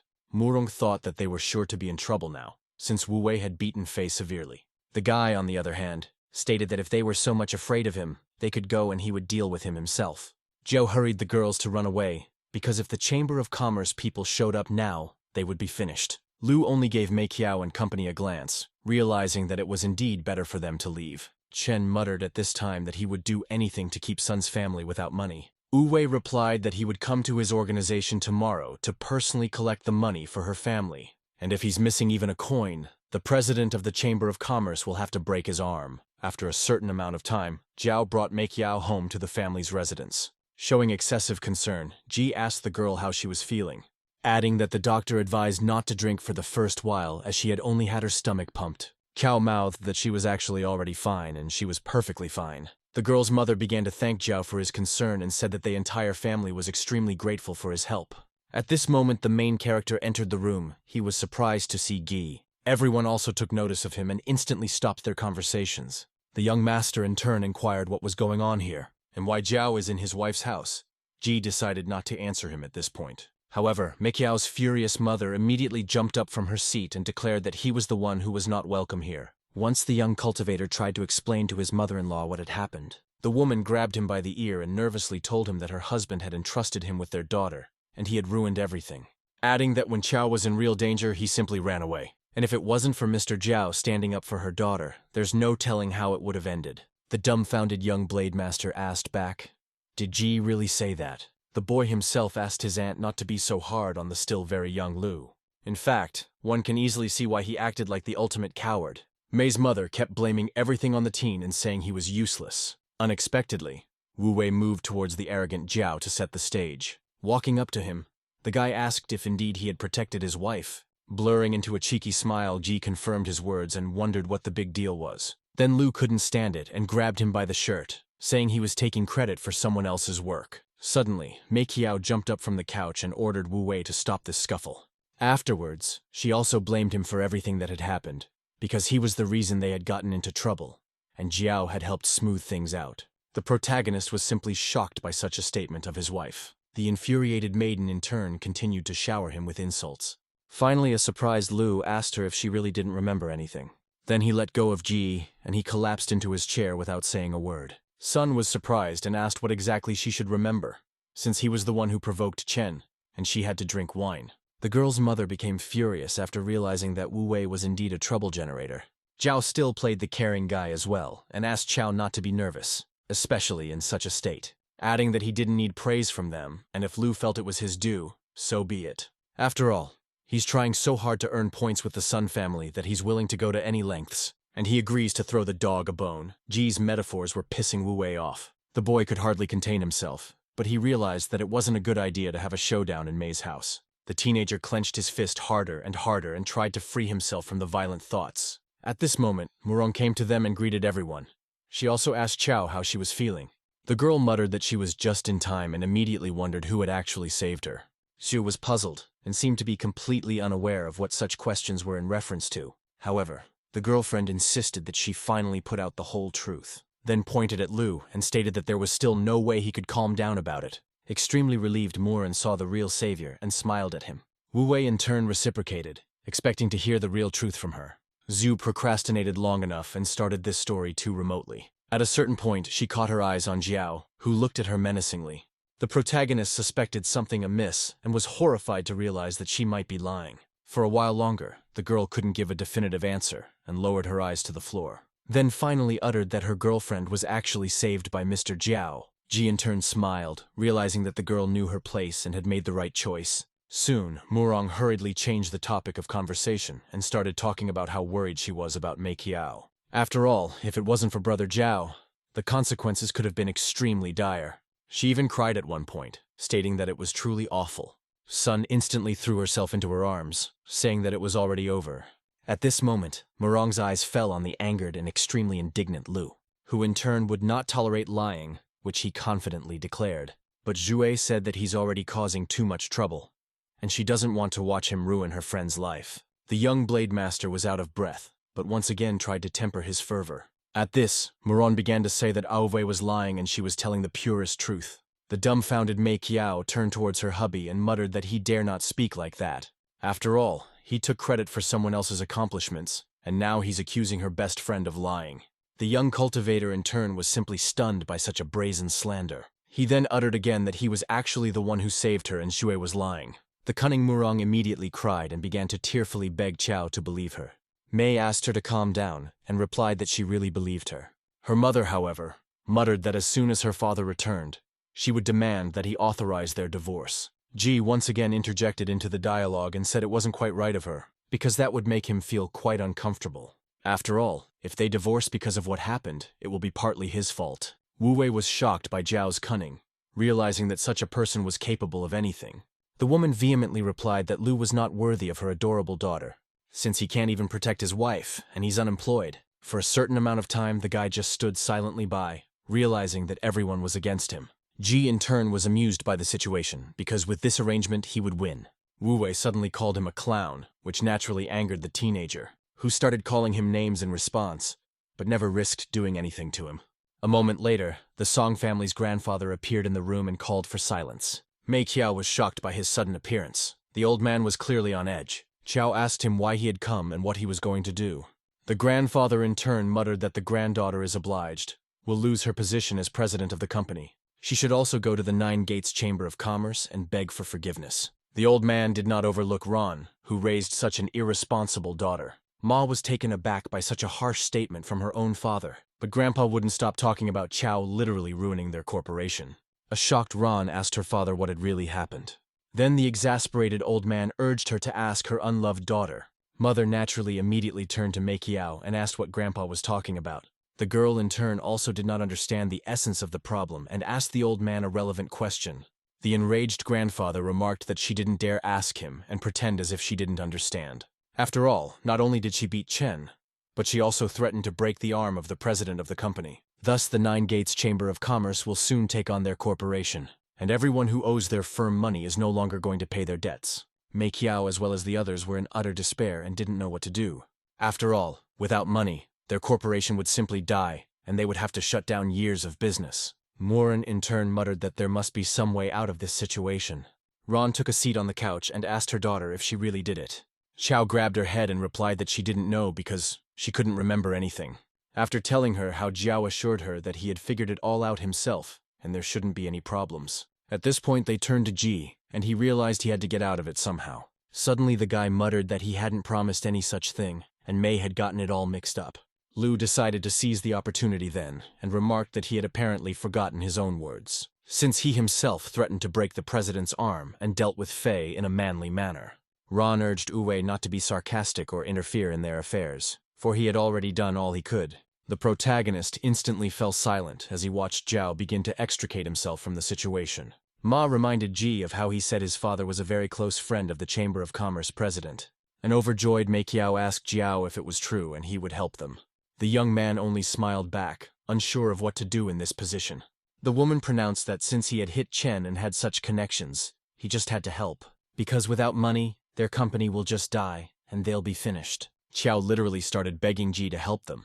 The guy was still also pondering what he should do. Finally, he stated that he would try to get his father to influence the situation. However, in doing so, the young man once again blamed it on the young swordmaster, accusing him of being the one who beat up Fei, and therefore responsible for it.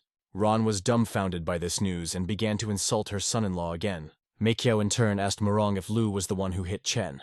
The maiden could not answer for a long time, after which she finally said that it was indeed true. A surprised Wu Wei himself asked them why it was so difficult for them to take that money. Jiu reminded him that this organization was extremely powerful and no one was capable of opposing them. But the guy's point was that to him, the Nine Gates Chamber of Commerce was like an ant that he could crush at any moment. Grandpa was extremely displeased with such an arrogant statement from the teenager. After all, if it only washes talk about it but doesn't address the money issue, then he'd better divorce Mei Qiao as soon as possible and leave the Song family. Lu blurted out a smile and muttered that it was a great statement from the old man.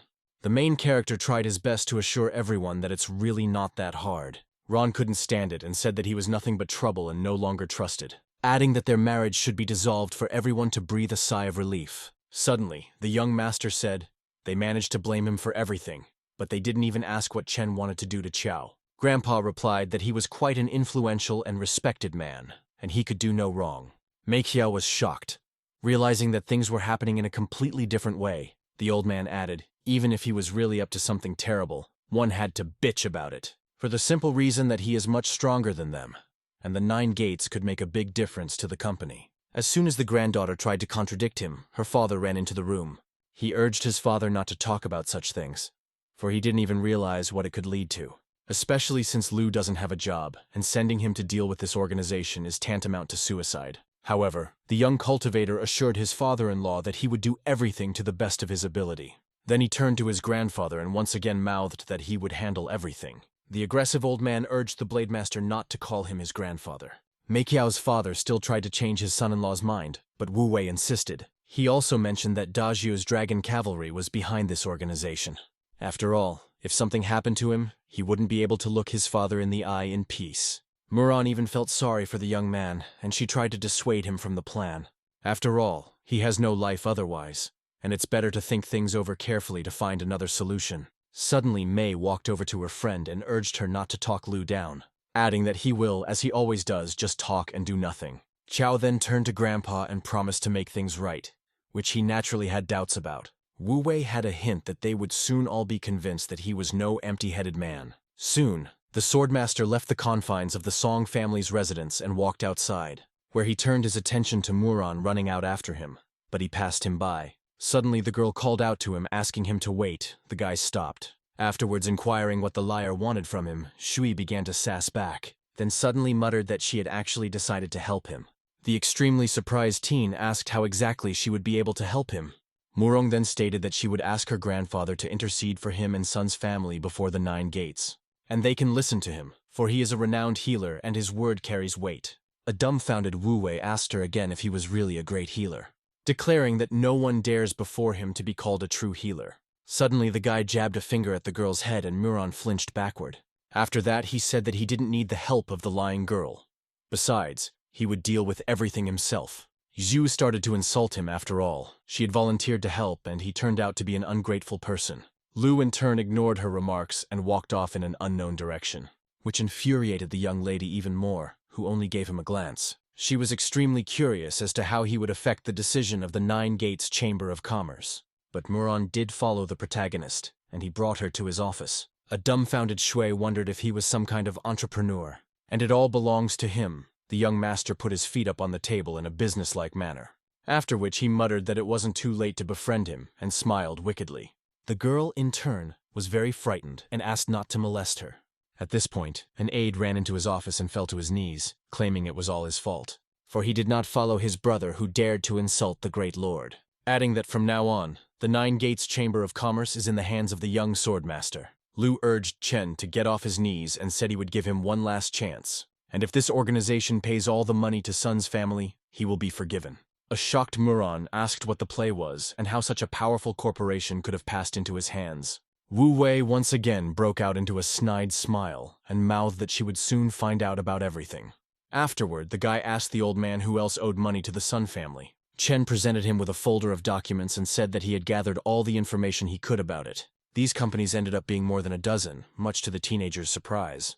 That being said, they were all subsidiaries of the Nine Gates Corporation and decided to keep the Su family's money with them.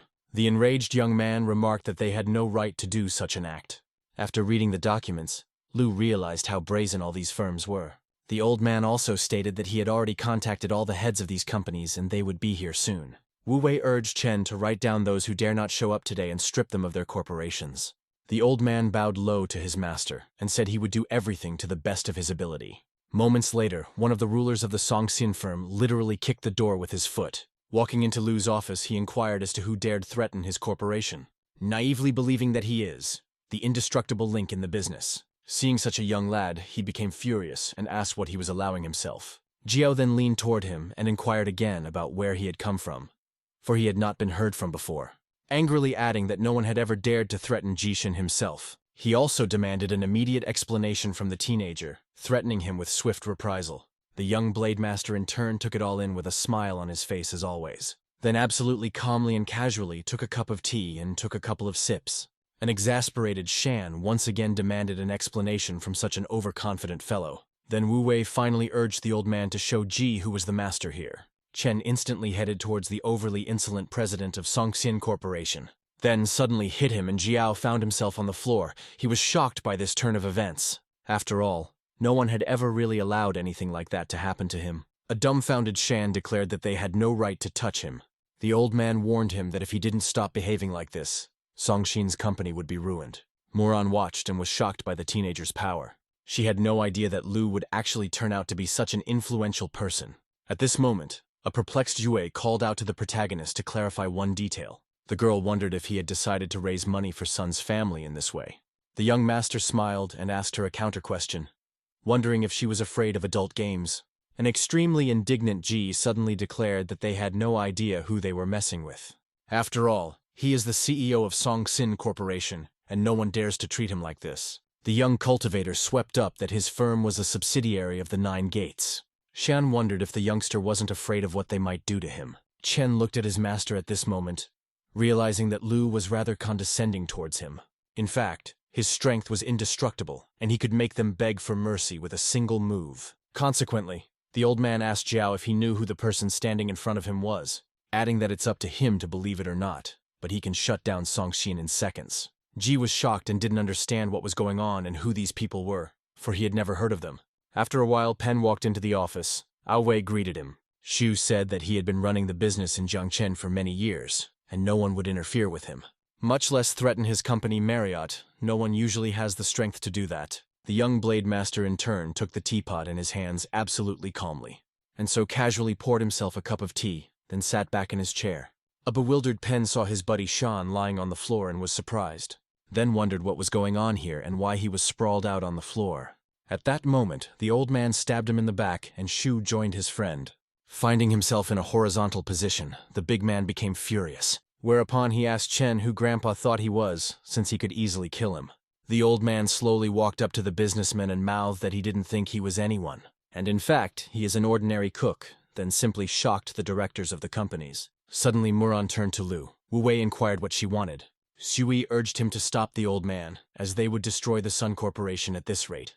However, the teen assured her that everything was going according to plan, and she shouldn't make such a fuss. The young lady couldn't understand why the guy was always so confident. A couple minutes later, another business executive from the firm entered the room. He immediately helped his co-workers up off the floor and asked what it all meant, then asked Pina personally what was really going on here. The enraged Xu pointed at the protagonist and said that this youngster had gone crazy. When everyone was assembled, Lu decided to begin the process of restoring justice and threw a file folder on the table. He soon introduced himself as Mei Qiao's husband and said they were obliged to return the money to her family. At first, they didn't believe what was happening. For a moment, there was a sepulchral silence in the office. Afterwards, everyone had a good laugh together at the arrogant guy, saying that he was just the son-in-law of the Sun family, and yet they thought he was some powerful person. Shan said that the boy had completely lost his head, feeling like a hero. Shi Wu also swept up that he wouldn't be able to handle them, especially since he was from the Sun family. In doing so, Pen threatened him that he could easily destroy their corporation. One of them suddenly asked if he had been sent by Mei Qiao to talk to them. Lu looked menacingly at the smiling fat man and didn't bother to answer him. Then he offered to let his wife dine with him to pay back his debts. After these words, the office was filled with the uncontrollable laughter of company representatives. The protagonist did not react and waited for them to calm down. Then looked at Jiao and asked him if Jishin was his name. The guy answered positively, while making no secret of his hatred for Lu, who in turn showed him a folder of records and mouthed that he owed the Sun family 9 million. The young master also estimated that with interest, the amount is 10 million.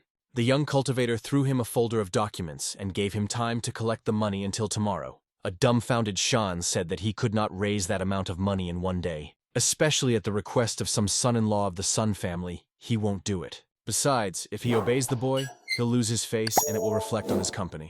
Friends in the business have commented that he said it well and this scum should know his place. Chen was literally boiling with anger, but tried to keep his cool until the last. Finally, the old man couldn't stand it, and threateningly urged Ji not to cross the line of what was permissible. Shan in turn ordered him to shut up, especially since he never got back at him. Unexpectedly, the young blade master asked Jiao to calm down, then asked him the most important question, whether he would pay the Sun family long.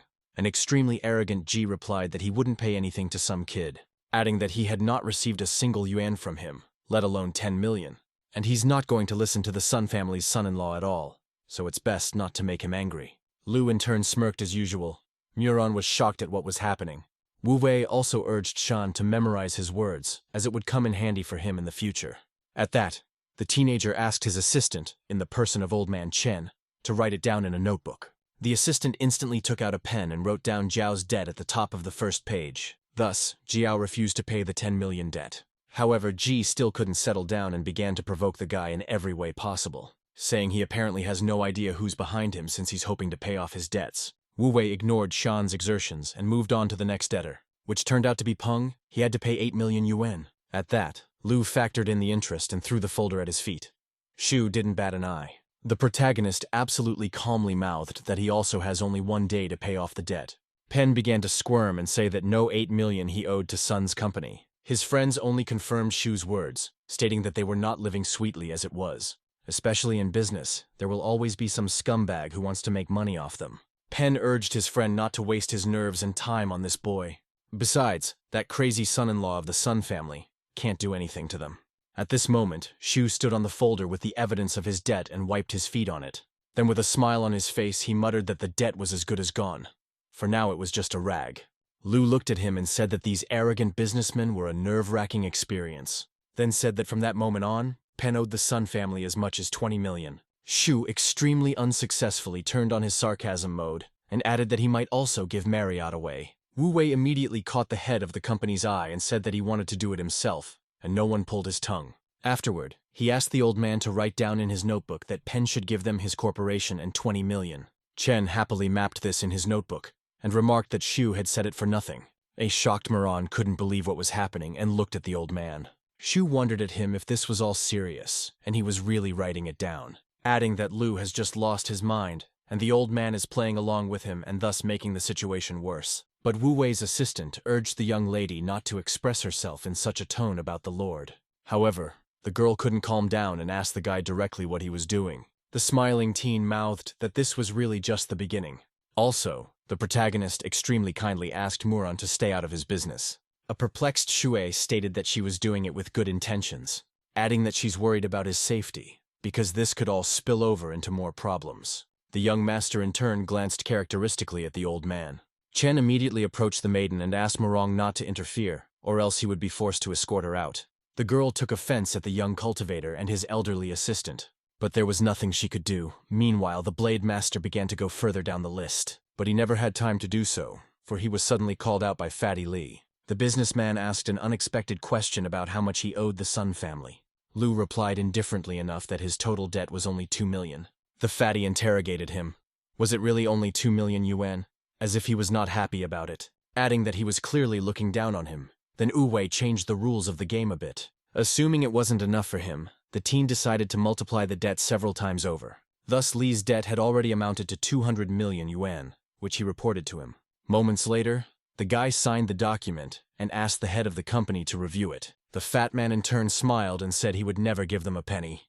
Unless we have to burn some ceremonial bills on Lu's grave. Ji decided to play along with his business partner and said that this money would not be enough, since there is inflation in hell right now and this treat will cost a lot more. Shan then said that for the sake of such an occasion, he was also willing to invest so that Wu Wei could have a 3-story mansion there, after which they all started laughing at their own extremely bad jokes. Peng also decided to tease the guy a bit and said that Jio's generosity knew no bounds. The enraged old man immediately urged them to behave with dignity and not stoop to such nonsense. Besides, they have no right to talk to the master like that. Shan decided to reply to Chen and began to insult the old man. The grandfather was instantly silenced, even though he wanted to finish off those overly arrogant heads of corporations. Zhao also recalled the decision of the Nine Gates Chamber of Commerce, due to which Sun's family would receive nothing, which means that very soon he will be left with no money and will be destitute for the rest of his life. Pen confirmed what his colleague said and implied that this was the imminent collapse of their company. Thus, all representatives of their firms expressed a unanimous opinion. Shu also said that instead, they would have been better off not wasting their time and thinking about how to withstand such a blow and stay afloat. Soon the guests wished to leave the confines of the young Blade Master's office. What they were prevented from doing by Old Man Chen. Pen stopped abruptly and looked at him. Deputy Liu put out his hand, and thus prevented them from leaving the office, stating that anyone who takes another step will immediately lose their leg. Fatty Li urged him not to block their path and threatened physical violence. At this moment, Assistant Wu Wei's eyes lit up with a bright red color, and they backed up. The teenager in turn looked at the time and wondered why the man hadn't arrived yet. After a couple minutes, the assistant finally announced that the president of the Nine Gates Chamber of Commerce had arrived. Xiang had taken the hint that the boy didn't have long to live, as his death was drawing near. The young man smiled as always and said he was looking forward to the meeting himself. It was only a frightened Muran who started asking Liu to run away because he was really in danger. A moment later, the founder of this organization entered the room in a businesslike manner. Ji immediately became excited about his arrival and acted like an errand dog. Shu joined his dim-witted friend in claiming that Sun's family had insulted them. The old man, however, inquired as to what was really going on here. An answer followed instantly. Shan said the arrogant kid demanded the money they owed to the Song family, and his acolyte even dared to hit them, the protagonist watching with amusement. Meanwhile, Ji informed the president that the young master had ordered them not to pay this debt. Shu urged the old man to join to finally eliminate the Sun clan. The president of the Nine Gates Chamber of Commerce listened to the heads of companies for a long time. Fatty Li also decided to add fuel to the fire and said that Sun's company should be destroyed, adding that not only did they beat them, but also the young heir to the organization. Suddenly, the old man threw a crushing blow at the fat man and began to insult him. A bewildered Li collapsed to the floor, not realizing what had caused him to have such a reaction.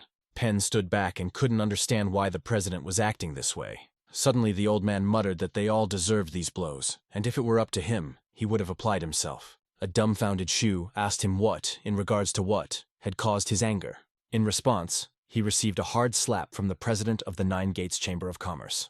The old man ordered him to shut up immediately and not to ask such stupid questions. Shan was shocked and didn't say anything, realizing that Grandpa wasn't himself. The leader of the organization in turn turned his attention to him and headed in his direction. Zhao crouched down on the floor and tearfully begged not to hit him. It was really humiliating. The old man suddenly muttered that they were all scum, unable to lead their companies to excellence. Finally, Ji couldn't stand it and asked why he was beating up guild members. In response, the president grabbed him by the ear and ordered him to kneel immediately. A couple minutes later, all the directors of their respective businesses were kneeling in front of him. The young Blade Master remarked that it was much better this way, and he didn't have to personally deal with it, adding that there was finally peace and quiet in the office. Everyone was shocked. Shan quietly asked Peng what had gotten into the president and why he was acting like this, but Shu had no idea about the old man's aggressive behavior. At this moment, the leader of the organization walked over to his older brother Chen, and with tears in his eyes he asked for forgiveness. Those present were puzzled. Then the old man actually kneeled down in front of Assistant Liu and said that he failed to raise Fei and he grew up to be scum. Muran went into shock and couldn't understand what was even going on here, which the young cultivator inquired about, but the guy ignored her. Finally, Chen sadly replied that it was not for his brother to ask for forgiveness, then pointed at the young swordmaster and said that he needed to apologize to him. The dumbfounded old man looked at Wu Wei and finally realized who he really was. The protagonist, in turn, sat absolutely calmly in the chair and watched what was happening. His assistant was extremely uncomfortable with the situation, as his own brother had raised a monster. At this moment, the president of the Nine Gates Chamber of Commerce began to apologize to Liu. Saying it would never happen again, he was literally begging for one last chance to make things right. At this moment, a shocked Murong approached Old Man Chen to ask the question that was tormenting her. Zhu asked, "Didn't he say that he was an ordinary cook? Then why did the president of the organization kneel in front of him?" Grandpa smiled and replied that he was indeed a cook in the Dragon Cavalry. The young lady once again went into shock and couldn't believe her ears. All this time, the president of the Nine Gates Chamber of Commerce was kneeling in front of the main character. Chen also bowed to him and asked if the young master was satisfied. Muran couldn't understand why they bowed down to Lu since he was a nobody. Zhu assumed that he was actually some kind of influential person. Chen's brother kept begging for forgiveness from the young cultivator and asking for clemency. But due to his worries, his speech was extremely slurred, which didn't please Wu Wei. Consequently, the young blade master urged him to stop this worship. The guy then approached him and told him that since he was pleading guilty, the organization would live. However, in doing so, their debts would not be reduced by a single yuan. Naturally, the old man was willing to accept such a condition. Lu then ordered Shan to immediately return the 10 million to Sun's family. Pen, on the other hand, owed the entire Marriott company in 20 million, from which he came to a shock. And the fat man Wu Wei demanded 200 million yuan.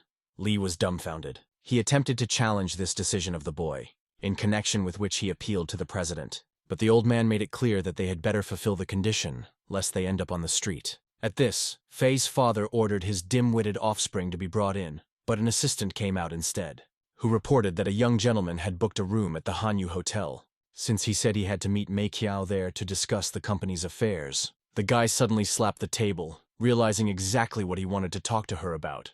After which he menacingly muttered that Fei was asking for death himself and would be granted it. At this time, Chao was in the room, not realizing what awaited her next, or why she had even come. At that moment, a smug Chen walked in with a whip in his hands and said that today was his day. Adding that the girl was indeed extremely attractive, Sun tried to stop him. Asked what exactly he wanted to do, Fei laughed in response, after which he stared at her with his lustful gaze. Chao was startled. Suddenly, the son of the president of the Nine Gates Chamber of Commerce reached for her. Mei instantly climbed onto the bed and suddenly saw Zhao with a video camera in his hands. A dazed Ji himself wanted no part of it, but he had no choice. Fei in turn ordered him to get to work immediately and not miss a single frame, adding that otherwise he would skin him. Zhao was greatly frightened. Mei Qiao sharply stated that she was a married girl and it was all wrong. However, nothing could stop Chen anymore. He was an unrestrained brat, who was used to getting what he wanted, and no matter what the means, he also reminded her of the situation with the company. After all, if she is not an obedient girl, the corporation will simply collapse. The guy kept pushing the fact that she was in a desperate situation, which meant she should try her best for her family. Jiao, on the other hand, was disgusted to do such a thing. Fei kept saying that in just a couple hours the entire debt would be paid off. But at a certain point, Mei Qiao still took a risk and pushed Chen away from her. Then instantly she rushed toward the exit. Naturally, he followed her. The enraged Fei ran after the girl, insulting her and urging her to be obedient. Sun, meanwhile, yanked on the doorknob and realized bitterly that she was locked in. At this moment, an exasperated Chen caught up with her and grabbed her by the hair, then pulled her towards him. The terrified Ji continued to capture everything on the video camera with trembling hands. Fei became completely distraught and swung the whip toward the young lady, intending to strike her. However, it was at this time that a young blade master flew into the hotel room. Wu Wei immediately snatched the girl out of Chen's arms and hugged his lovely wife, then muttered, looking into Fei's eyes, that he was officially sentencing him to death. The young cultivator couldn't let this go unpunished and set about executing the plan. Lu Wei arrived at the hotel room on time and still managed to protect Mei Qiao, but the girl herself was not happy about it. The young Mr. Chen was angry and disrespectful to Lu, asking how he dared to show his face to him.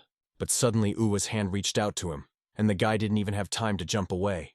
Now he was pressed against the wall by the neck, which caused the young man to almost suffocate without air. Uwe held the offender like that for some time, so that he calmed down and came to his senses a bit, so that he would not attack him. But this angered Chen even more, and being close to death, he had already begun to come up with a plan of revenge. Soon Chen began to convulse due to lack of air, but Lu did not stop him and wanted to kill the air as soon as possible. Wu Yi's eyes immediately turned red, and he said that not only did he dare to show up, but he would also dare to kill Chen with his own hands. The young gentleman began to threaten the future of Sun's company, which he said would suffer greatly from his death. Suddenly, Mei Qiao ran up to the defender and tried to calm him down because he was acting like a madman. The girl was sure that because of his actions, Sun's company would go out of business, and then everyone involved would be defeated. Wu Wei tried to prove to his wife that Chen had tried to rape her, regardless of marriage and other aspects. But then she got angry and said it had nothing to do with Lu, because it was her choice. She still couldn't believe that Wu Wei perceived her as a real wife and was trying to protect her from danger. Meanwhile, the guy with the camera asked Lu to calm down, as he was filming it all and didn't want to go down. At the request of two people, Wu Wei finally released the scoundrel, but it was clearly not his sincere desire. Everyone immediately rushed to the young man to ask him about his condition after the incident. He was drenched in sweat and asked Lu if he really wanted to kill him. When the boy approached Chen, he told him to go away, saying he could figure it out on his own. After that, he turned to Lu and said that in Jiangcheng, the 9 gates of the Chamber of Commerce were like deities, so they were inviolable. They say that if you touch them, the offender will face terrible torture, when death will seem like a pleasure. He kept pointing his finger at Lu, and the latter could not stand it and grabbed his limb with his hand. The young gentleman was frightened by the surprise and did not understand what Uva was trying to do to him. The boy just smiled into his eyes, showing his coolness and calmness. And then he clenched his fist and broke the scoundrel's finger in one motion. Wei laughed and said that now he had touched a kind of deity, so he was waiting to see what would happen to him. Chen's heir sat in the corner like a frightened dog, trembling from the pain in his limb, which was throbbing violently. Now he was really afraid for his life and ordered Lu Wei not to approach him. Suddenly, Mei Qiao ran up to the gentleman and asked if Chen was okay and if he needed help. However, the man rejected the girl with his healthy arm and ordered her to get away from him. After that, he started blaming her for everything, saying that if she hadn't screamed so loudly, no one would have come into the room. The same guy with the camera laughed at Lu Wei and said that he was done with him now, because soon it would be time for the heavenly punishment from the 9 gates of the Chamber of Commerce. But the boy was not afraid of any punishment and said that it could come for anyone, but it was a matter of time. Suddenly, Uwo received a hard slap on the face, and even a little blood came out on his cheek. It was Mei Qiao, who accused her husband of being one big nuisance who was bothering everyone. They say that it is because of him that Sun's company is now finished. If the man had not rushed to the girl's defense, she would have been able to help the company on her own. Now Mei Qiao ordered Lu to apologize to Mr. Chen immediately, because maybe all was not lost. But the young heir pointed to his broken, reddened finger, which prevented him from moving his hand normally. Then he added that it was too late to apologize now, and Sun's company no longer had any chance of getting even 1 yuan, because now the 9 gates of the Chamber of Commerce will do their best to ensure that all the world's leading companies impose full-scale sanctions on Sun.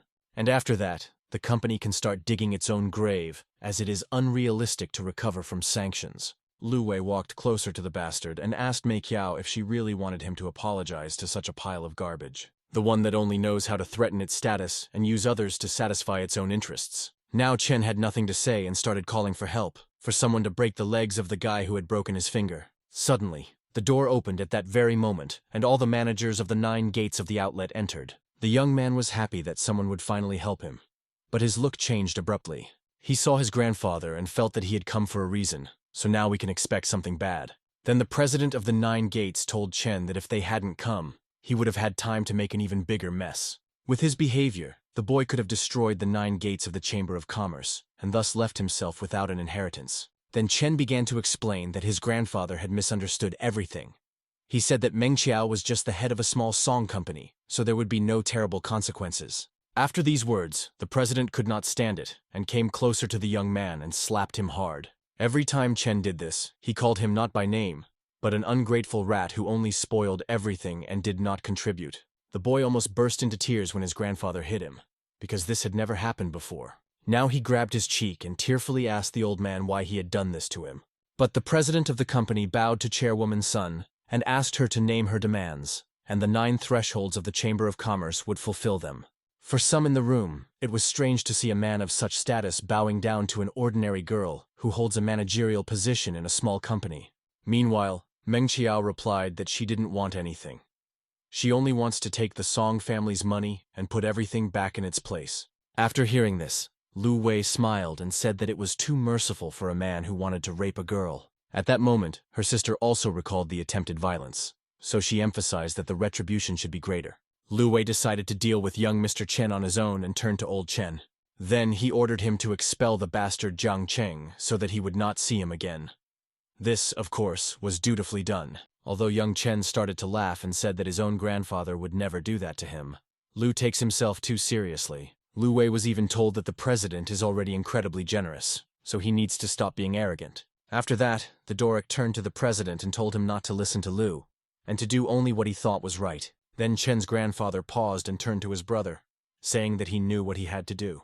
The president of the 9-gate outlet didn't want to do this to Chen, but he had no choice, and the punishment had to be done. So after that, He turned to the guards and ordered them to take young Mr. Chen out of the room as quickly as possible. The guy started laughing, as he still could not believe that his relatives would no longer stand up for him. And the president also ordered that the guy's legs be broken, and he be thrown into a prison from which he would never be able to escape alive, and would be held there for the rest of his life. The young Chen turned to his grandfather and asked if he was joking and just acting out a scene to play along with Lu Wei. But soon the guards entered the room and made the annuals realize that this was no joke. They grabbed the young gentleman by the arms and began to take him out of the hotel without further ado. And so the crippled Chen tried to shout to his grandfather and pressed him that he was his own grandson, who should not be treated like this. However, it was too late, and the president could not change the situation, as the thief's behavior was appalling and crossed all boundaries. Meng Qiao was surprised that the president of the Nine Gates Chamber of Commerce had sacrificed his own grandson for a small company. And Lu Wei was pleased with the result, because according to popular wisdom, you reap what you sow. The whole situation was soon reported to Meng Qiao's father, who was incredibly proud of his daughter. However, in order not to fall in the eyes of her family, the girl did not tell the details of her own agreement to cheat on her husband and sleep with the scoundrel. The elder son was convinced that the younger generation was superior to them, so now their family's success would not pass them by. The girl's mother sat next to her and held her daughter's hand all the time, as she was worried about her while she was away. But now she was happy that the girl had managed to get as much as 200 billion yuan from the 9 gates of the outlet. In addition, the company was now fully owned by them, which was a good source of income. Old Sun wondered if everyone there had gone mad and was ready to give them all their possessions. But then Meng Qiao intervened and said that in fact, it wasn't like that and that there was a real hero in this situation. Lu Wei was surprised when the girl decided to intervene in the conversation and tell her side of the story. Then the girl said that, in fact, her role was not as big as it seemed to her father. But in fact, they all have to thank Zhao Gei, who became very shy after hearing what he had heard. According to Meng Qiao, it was he who asked his father to contact the president of the Nine Gates Chamber of Commerce to sort things out. He immediately got into the role and began to say that it was not difficult at all. His behavior irritated Lu Wei. Then Zhao Gei stood up and said that sooner or later they would eventually become one family, so he was making every effort. After hearing the last words, Lu almost choked on water and tried to regain his breath. Lu Wei watched this situation and looked at Mei Qiao and thought that she must have been abandoned many times as a child if she was behaving like this now. And the girl herself was very indignant when she saw Lu spit out the water directly on the floor.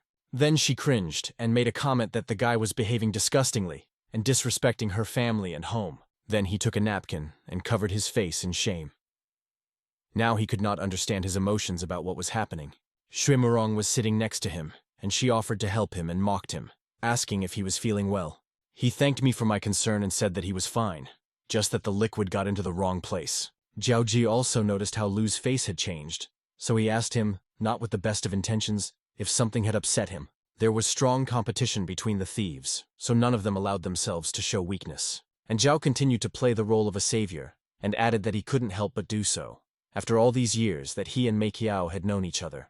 So, after all this time and many life situations, he says, he now considers the girl part of his family. Meanwhile, the lady in question blushed deeply with shame, and could not even answer her brother Jiao. She liked the girl's mother, and her eyes showed hatred for the person she was looking at. Specifically, it was about Wu Yi. She believed that she and Jiao were already one family, until Lu showed up and ruined everything. The guy asked if they were really talking about him, since he didn't think so himself. Then her mother added that according to her grandfather's words, if Lu failed to return the money, Mei Qiao would finally be able to break up with him. Wu Wei smiled and said that the Sun family might not even think about such things, because he was not going to divorce. The woman was furious, and said that the guy could not keep his promise and now he was not behaving like a man. Then Mr. Sun intervened and calmed his wife down so that she could let Uva finish. But Mrs. Sun just pointed her finger at her husband and said that it was his fault that her daughter married such a fool. They say that nothing would have happened if it weren't for their marriage. So now her husband does not dare to shut her up. Mei Qiao could not stand it, and also took it out on Wu Yi, accusing him of causing her whole family to quarrel because of him. Then the guy decided not to take this abuse anymore, and shouted that he was fed up with everyone. Then he went up to Zhao Gei and said that he had never met anyone more shameless than him in his life. After all, it was Lu who repaid all the debts, but for some reason the guy takes credit for this to himself, without even blushing at the lie. Jiao then stood up and replied that it was his father's words that assured the president of the 9 gates of the Chamber of Commerce that he would return the money.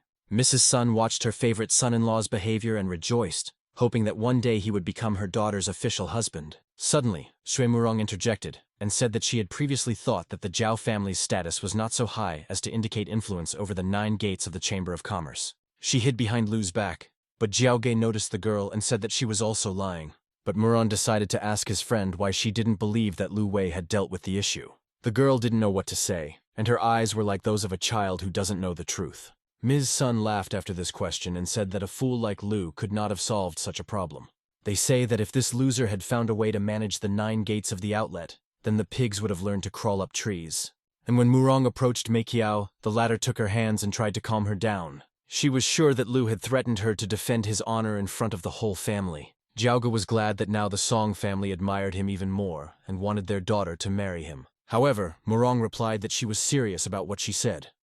And in fact, Lu Wei is the real hero, not Jiao Ge. Lu Wei became even more angry when he saw how much his actions were devalued, and how people did not believe in his capabilities and connections.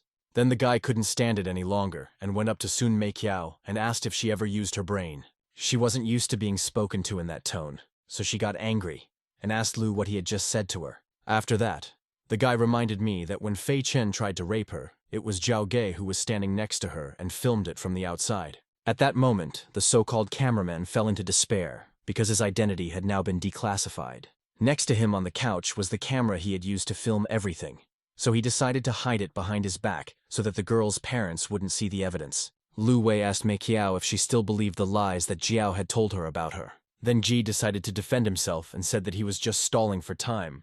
But for some reason, no one understands this. And Mei Qiao tried to calm Jiao down and told him not to worry, because she would not fall for Lu's manipulations. And in fact, she sincerely believed that Ji was really looking for a way to save the girl, so he was acting nobly. She was incredibly grateful to him for solving her debt problems.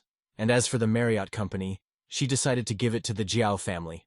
Then the guy pretended to be surprised, as he had long hoped to receive something worthy from Mei Qiao as a gift. Lu Wei didn't know what else to say when no one wanted to believe him and everyone worshipped the real scumbag.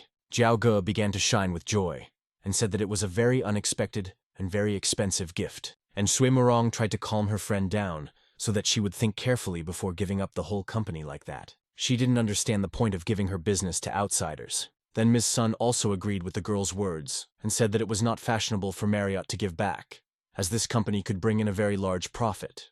Suddenly, Jiao Ge intervened, feeling that he might lose the opportunity to own the business. He began to tell me that his father had spent a lot of money to mend the Sun family's relationship with the 9 gates of the outlet. Lu Wei watched this performance and thought that the guy really needed to join the cast. Then Wei also decided to intervene and address Jiao as a young master. Then he reminded him of his own words that he considers Mei Qiao to be part of his family, so they shouldn't quarrel over such trifles. This remark was quite appropriate, so Jiao Ge could not go against his own words, and he had no choice. So now he started making excuses, saying that everyone had misunderstood him. It took him a while to come up with a truthful version of the lie, but within seconds his face was covered in sweat. However, he said that his family actually had quite a lot of money, so the Sun family would need it more. But Mei Qiao still insisted on her point, and said that if it weren't for Jiao, she wouldn't even be standing in her house right now. Shui Murong stood next to him and could not understand how Jiao had mesmerized her friend, who seemed to have gone mad. Now Mrs. Sun began to support her daughter, whose words seemed to make sense.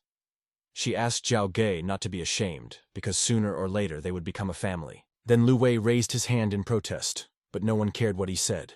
Despite this, he still said that he did not agree with the decision. The mother of his legal wife told him to keep his hand down and not to interfere in their family affairs, as he was only bringing them misfortune. But Uwe wanted to hear some explanation once again why he had no voice in this house. He then added that he had worked hard to get the company, which they now want to give to the scoundrel Jiao for nothing.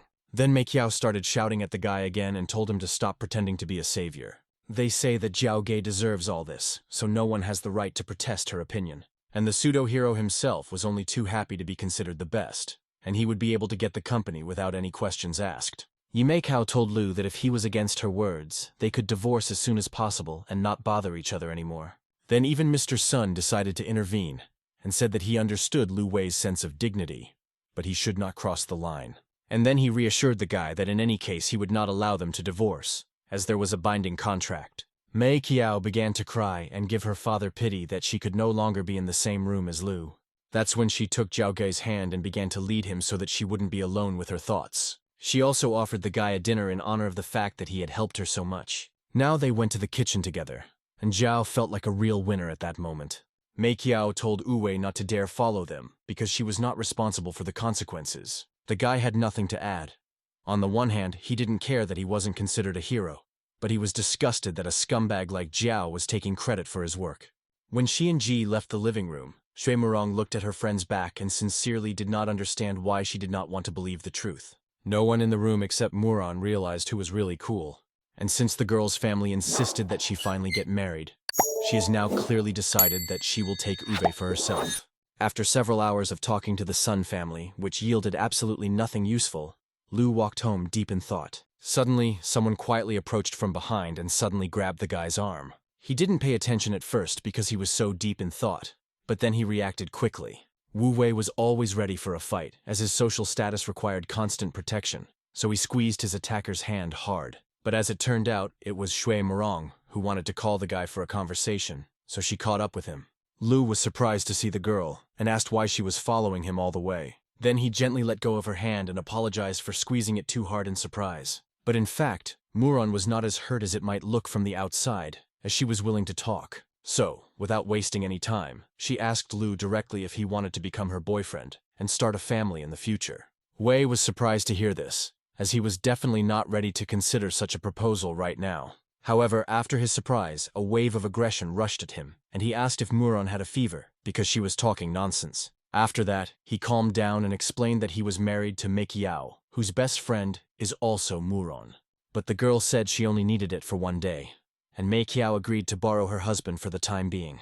Then Murong began to tell me that her grandfather was terminally ill and that was why she had come to Jiangcheng to look after him. His last wish was to see his granddaughter married to a good man, so they needed to play the scene of a happily married couple. Lu Wei was categorically against the idea and told the girl to find someone else to play the role. Shui Murong was saddened by the answer and asked the boy why he was so heartless. So now, in an awkward position, Uwe had to go against his own principles and agree to the request. Soon the couple came to the house where Shui Murong's grandfather lives, who is indeed in a wheelchair. The man was old and usually spent time alone, so he was happy to have his granddaughter visit him on the water.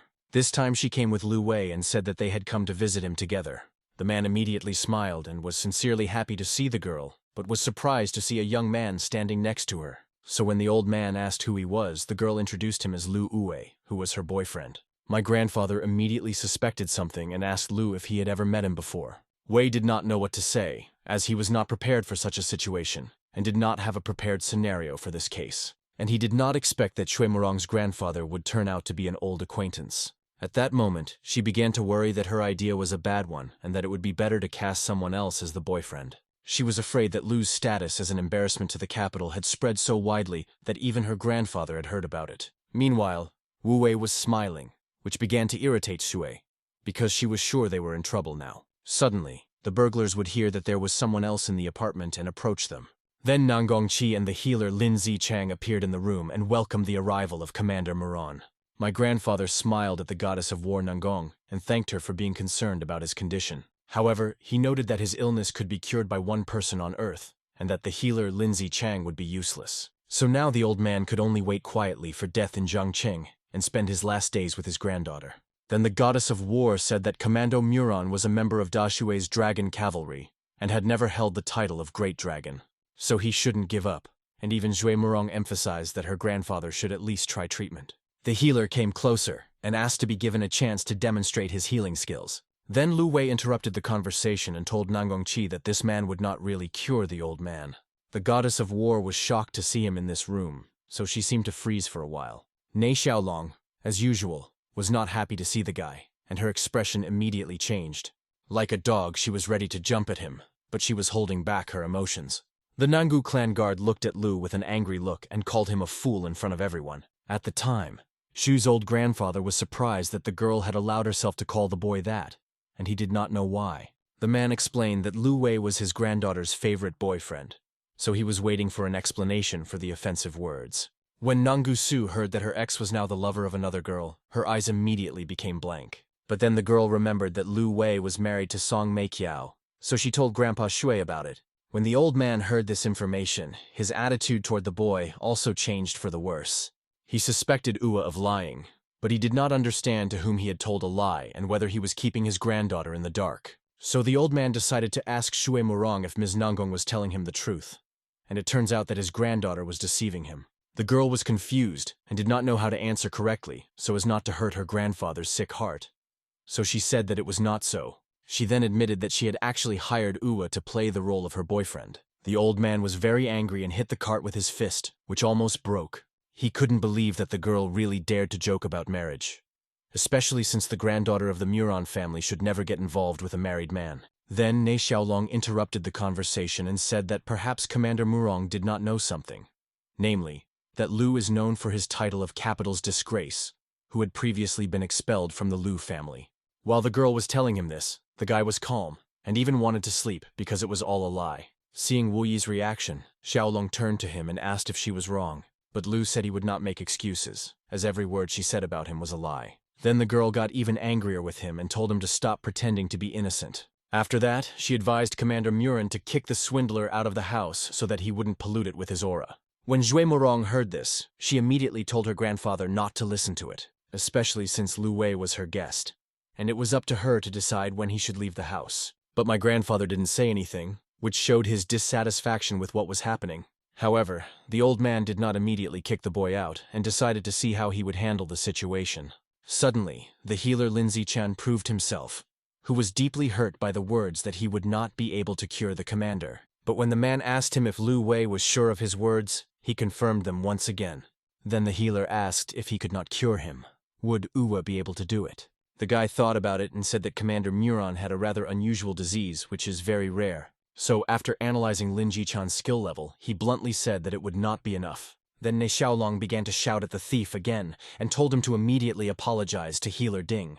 But Wu Wei was already tired of listening to these screams and asked Nanggong Qi to calm her dog, who seemed to be barking all the time. However, the goddess of war asked Lu to show respect for her people and explained that the healer Lin was here as her guest of honor, and that his presence here was a great honor. The man began to feel the level of importance of his presence, so he calmed down a bit. Moreover, if the patient had not been Commander Muron, the healer would hardly have come to this city at all. Lin smiled and told Ms. Nanggong that he had had enough flattery for one day. Besides, he was happy to serve Commander Muron, so he went to help without any questions. Then Shui Muron turned to her grandfather and said that maybe this time they could cure him. Suddenly, Lu Wei asked if the vocation of a healer was not to save lives and help the sick.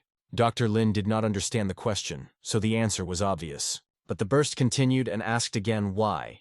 Then healer Lin chooses his patients according to their social status. So, according to him, the doctor in question was a common fraudster looking for fame and money. At that moment, Lin Zichang's behavior changed dramatically, because Lu was right about his intentions, but it was impossible to admit it publicly. Lin Zichan had no choice but to start putting pressure on Lu Wei to make him look extreme and guilty of his own failures. So now the man wanted to take revenge on the boy for standing in his way of a successful future.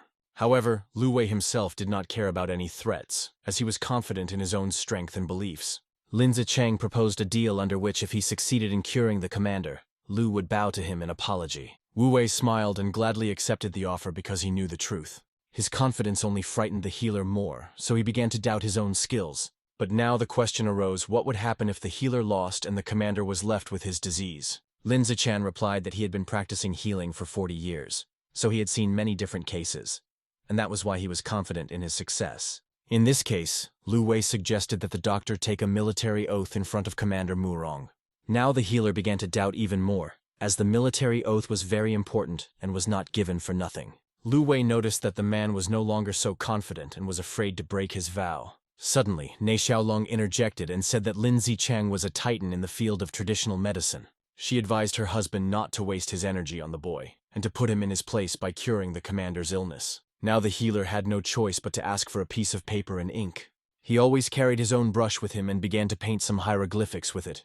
As he did so, the man began to smile, and told Lu that now he would see everything and be convinced that he was wrong. All this time, Shui Murong had been watching the men talk and decided to approach Lu Wei. Then she asked why the boy would humiliate himself so much and interfere in a quarrel with the old healer. The girl herself was sure that Lin's healing skills were known throughout Daxia. Wu Wei told her that conventional medicine could not cure her grandfather's illness, so no matter how capable he was, it would not help. Meanwhile, Lin Zichang finished his notes and held out a sheet of paper for Wei to look at carefully. Lu started clapping and smilingly told Lin to try to prove him wrong. Every word the young man said irritated the doctor more and more, and he could hardly restrain himself from attacking him with his fists. Meanwhile, Nagyongsu approached the commander and asked him if he had ever been in the dragon cavalry and if he could help her. Then she said that if Healer Lin cured him, she would like the old man to introduce her to Swordmaster Daxia. The old man smiled and said that he had already heard about the girl's problem and knew many details. So he firmly stated that if the healer succeeded in curing him, he would put aside his pride and kneel before the master for the sake of the girl. The mood of the war goddess immediately changed, and she seemed to be overjoyed. Now she could only hope that her husband would recover. After that, she bowed low in front of the commander and wished him inspiration in his treatment. Then she also approached Lin Ji-chan to tell him that she hoped he would be strong and that the outcome of his treatment could have a big impact on her career. Then the healer asked the girl to bring him needles, which were also necessary for the healing process. These were special acupuncture needles that helped restore the body in various cases. With the beautiful instrument in his hands, Lin Zichang turned to Lu and told him to watch his movements carefully. He said that now he would demonstrate his famous technique called the 8 needles piercing the soul. Nanggongsu had heard of this technique before, and it was rarely used, but it was always effective. This thing could pull a life out of the clutches of inevitable death and make the soul recover. So Lin Zichang took up the first needle, which was perfectly sterile and very thin, like a hair. The healer also apologized to the commander in advance for the possibility of pain during this technique. First, Lin Ji-chan chose the first point to insert the needle. It was a spot on the leg. In order to disperse the blood, the healer struck his leg and began to rub it rapidly, which made the blood flow more strongly. After this one movement, the doctor's face became serious and as if exhausted after hard work. Nei Xiaolong, who was holding a napkin, immediately ran up to him and began to wipe the man's face. Zue Murong watched every movement of the healer and admired his incredible strength. After that, she turned to Lu Wei and emphasized that it was a mistake to go against Lin Zichang, so the guy would lose. The healer's hands were dexterous, as this was not the first time he had performed this technique. Now he just had to stick the last needle in, and after that, he said, the commander should be completely healed and able to walk again. Before Lin Zichang made his final touch, Shui Murong told him that she had great hopes for her husband. Meanwhile, he was only thinking about how to prove his professionalism to Lu Wei in order to put him in his place. The boy just looked at it as if it were a real performance, where the healer was a clown. Now there were 8 needles in Commander Muron's legs, which seemed to generate incredible power that went straight into the air. The man began to feel something strange and familiar to him, but something stopped him. At that moment, Lin Ji-chan was already sure that the effect of his technique had already begun to show. Her grandfather's granddaughter believed with tears in her eyes that the healer had managed to cure her grandfather, and that he would now be able to live a full life. But the old man himself was confused by what was happening to his body and around him. Lin Ji-chan asked the man if he felt any improvements in his motor system and if there were any sensations. Then Commander Mooner laughed and said that there was nothing but boiling gases in his stomach. Most likely, they were caused by the beans he had eaten in the morning. Lu Wei did not expect anything more, so he was right again. Shui Murong asked her friend not to mock or joke, as it was not a dispute for her, but her grandfather's life was at stake. Lin Zichang broke out in a cold sweat. The healer was used to this technique working even in the most difficult cases, so this was very confusing to him. The granddaughter was very upset and asked the doctor how it could be that he could not raise the commander to his feet. Suddenly, Qin Tianbao entered the room and addressed the old man, reiterating that traditional medicine was a common deception that did not help. As soon as he saw young Shimurong, he smiled at her and asked if she missed him. But she was unhappy with this meeting and immediately told the guy about it, and asked him to leave as soon as possible. But the grandfather turned to his granddaughter and asked her not to be rude to young Mr. Qin. Now Shimurong wanted to leave her grandfather's house as soon as possible, but she could not leave him alone in this situation. Qin Tianbao told us about the doctor he brought with him. He had practiced medicine abroad for 10 years, so the guy had to spend a fortune to invite him, and he was sure that such a specialist would finally cure Commander Muron. Moreover, such a qualified doctor was definitely better than an ordinary fraudulent magician. During the last remark, Qin Tianbao pointed his finger at Lin Zichang, who almost bled to death from what he heard. Ne Xiaolong immediately noticed that the healer's condition was very bad, and she came to his aid again. Meanwhile, the commander replied that the fact that foreign medicine was present did not mean that it was better than traditional medicine. And even if the healer Lin had failed, the old man doubted that the new gentleman would be able to do it. And after he expressed his opinion, he asked young Mr. Qin to leave his house. The guy was shocked and asked the old man not to rush, but to at least try. Without this, he would not know whether foreign medicine was really ineffective. At that moment, Commander Muron coughed and had no choice but to agree to another doctor. The man himself was already sure that he would never get out of the wheelchair. But he was grateful that he was being cared for, and that everyone was trying to cure him. And Qin Tianbao said that if his doctor succeeded, he would immediately go to ask for the hand of his dear granddaughter. But the girl immediately walked away from him, and said that despite the fact that he was the heir to one of the 5 big families in the capital, she would never marry him. However, the guy now looked at her with greedy eyes and said that Zhu would have no choice in that case. Lu Wei watched the conversation and said that it all looks disgusting when a man behaves like that. Qin Tianbao did not hear the young man's words and ordered his doctor to begin his work. The foreign doctor immediately understood everything and was ready. But first he needed to conduct an examination and diagnosis. So he first asked Commander Muron to lift his shirt so he could listen to his heart. Qin Tianbao was pleased that the person he brought worked professionally and followed all medical rules. After a detailed examination, the doctor used a high-tech device for electroshock therapy. When Commander Muron saw what they were going to treat him with, he was a little scared, because he had never seen anything like it before. But the man in the suit explained that this thing stimulates the patient's muscles and blood vessels with an electric current. This is how his treatment works. Lu Wei was immediately against this method of treatment, so he expressed his opinion to the guy who brought the doctor. Qin Tianbao became angry and asked Lu who he was and how he had the knowledge of medicine to argue with a specialist. Then Shui Murong came up to the guy and hugged him, saying that he was her boyfriend, who was also very smart. Qin Tianbao almost exploded at the news, for he had long been determined to have Shui become his wife. So he told me that he had set his eyes on the girl first. So he told Lu that if he wanted to climb the social ladder, he'd better find someone else. Then Wu Wei got back into character and told Qin to try to do something to him, but that he was not responsible for the consequences. Meanwhile, Commander Muron was tired of unsuccessful treatment attempts and kicked the wheelchair, saying that he could take care of his own body. Finally, everyone calmed down, and the old man turned to the doctor to start his business. However, Wu Wei warned the man to think of his last words in this life before starting such treatment. Shui Murong was frightened by this news and asked the guy if he was serious. Qin Tianbao called Lu stupid for saying such things to a sick person who already has almost no chance of living. So Qin decided to reassure the patient and said that this doctor was indeed the best master in foreign medicine. Then he began to press the point that their families had been close for generations, so this was a reason to trust him. When Lu heard these words, he said that the last person who had used such bold language was standing next to Qin. After that, he mentioned Ms. Nangong Su's name and asked if he had just told a lie.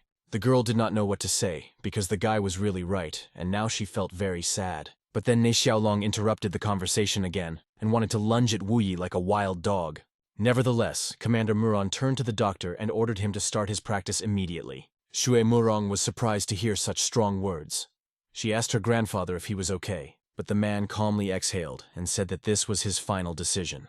After that, special metal clips were put on the man's legs, which would transmit current to the patient's body. And without warning, so that the patient would not be too frightened, the doctor turned on the current flow, and Commander Muron's body began to glow throughout the room. His granddaughter was horrified by what she saw. She wanted to rush to help her grandfather, but Uva stopped her. Meanwhile, Qin Tianbao was just enjoying the treatment process and smiling. Nangong Su had nothing to add, but her face seemed to contort at the scene before her. The procedure did not last long, as the current flow can be dangerous to the body. When he was finished, the doctor reported it and asked the patient to try to stand up. Old Muron tried to get out of the wheelchair with careful movements, but after several unsuccessful attempts, he managed to stand up for the first time after many years of sitting. When he saw this, Healer Lin immediately started crying and could not hold back his despair. After all, after 5,000 years of development, traditional Chinese medicine has given way to foreign medicine.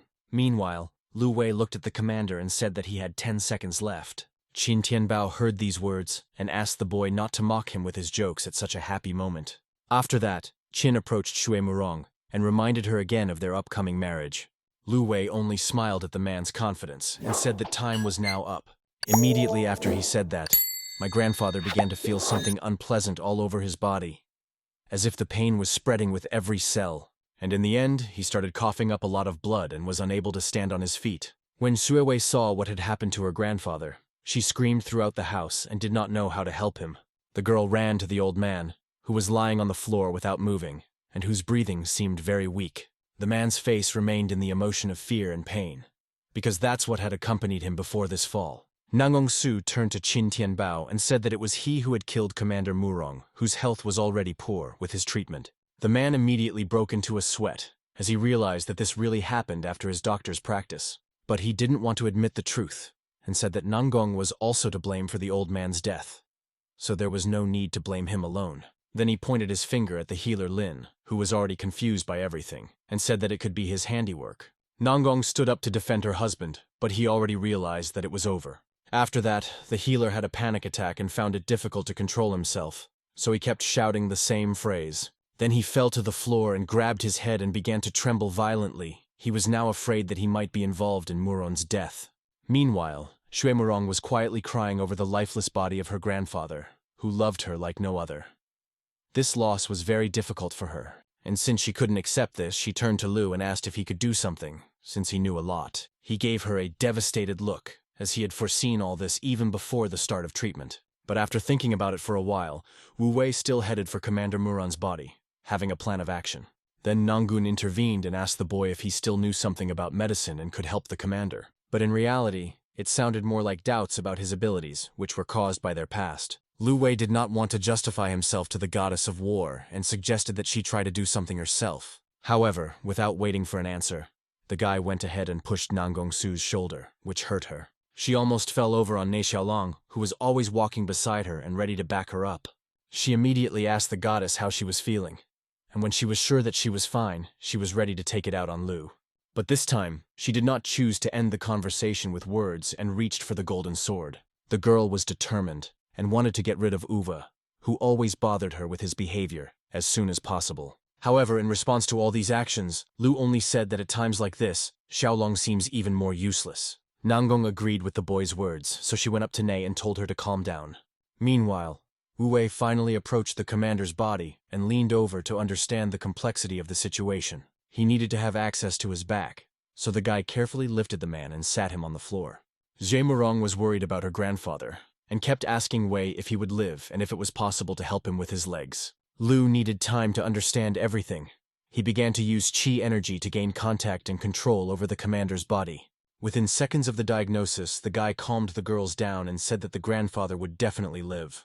So now, he concentrated the energy in his fingers, which now seemed to glow. After that, he put his hands on old Muron's back to heal him and bring him to his senses. Then he began to draw special lines that were part of the treatment to direct the vital energy to the right places. Qin Tianbao did nothing but laugh at Lu's every move. The man's goal was to marry Shu as soon as possible and benefit from it. So, without a drop of sympathy or pity, he told Uwa that he would bury him in the same grave as old Muron after he finished his play. At that moment, even Nangong Su could not stand it, and told the bastard to shut up and not to interfere in the process. And Lu Wei came to the end of the treatment and concentrated all his energy in his palms and hit the old man hard on the back. He suddenly started coughing and his lungs were bleeding, which had gotten there during an unsuccessful electroshock therapy session. The commander began to gradually regain consciousness and was able to hold his back on his own, while continuing to cough. Shu was immediately overjoyed and beamed with happiness when her grandfather was finally able to breathe again. Now she helped the old man to his feet, but he was still trembling from exhaustion. However, despite this, the man continued to stand on his feet, as he had not been able to for many years. When the granddaughter noticed this, she told her grandfather that it was the split treatment of Lu Wei, who also gave him back his life. When the grandfather found out who had actually saved him, he asked his granddaughter if she was sure of her statements. Qin Tianbao immediately ran to the old man and could not believe that he was really alive again, and could even walk. However, the boy did not understand and was shocked because he had never seen anything like this, a person being resurrected.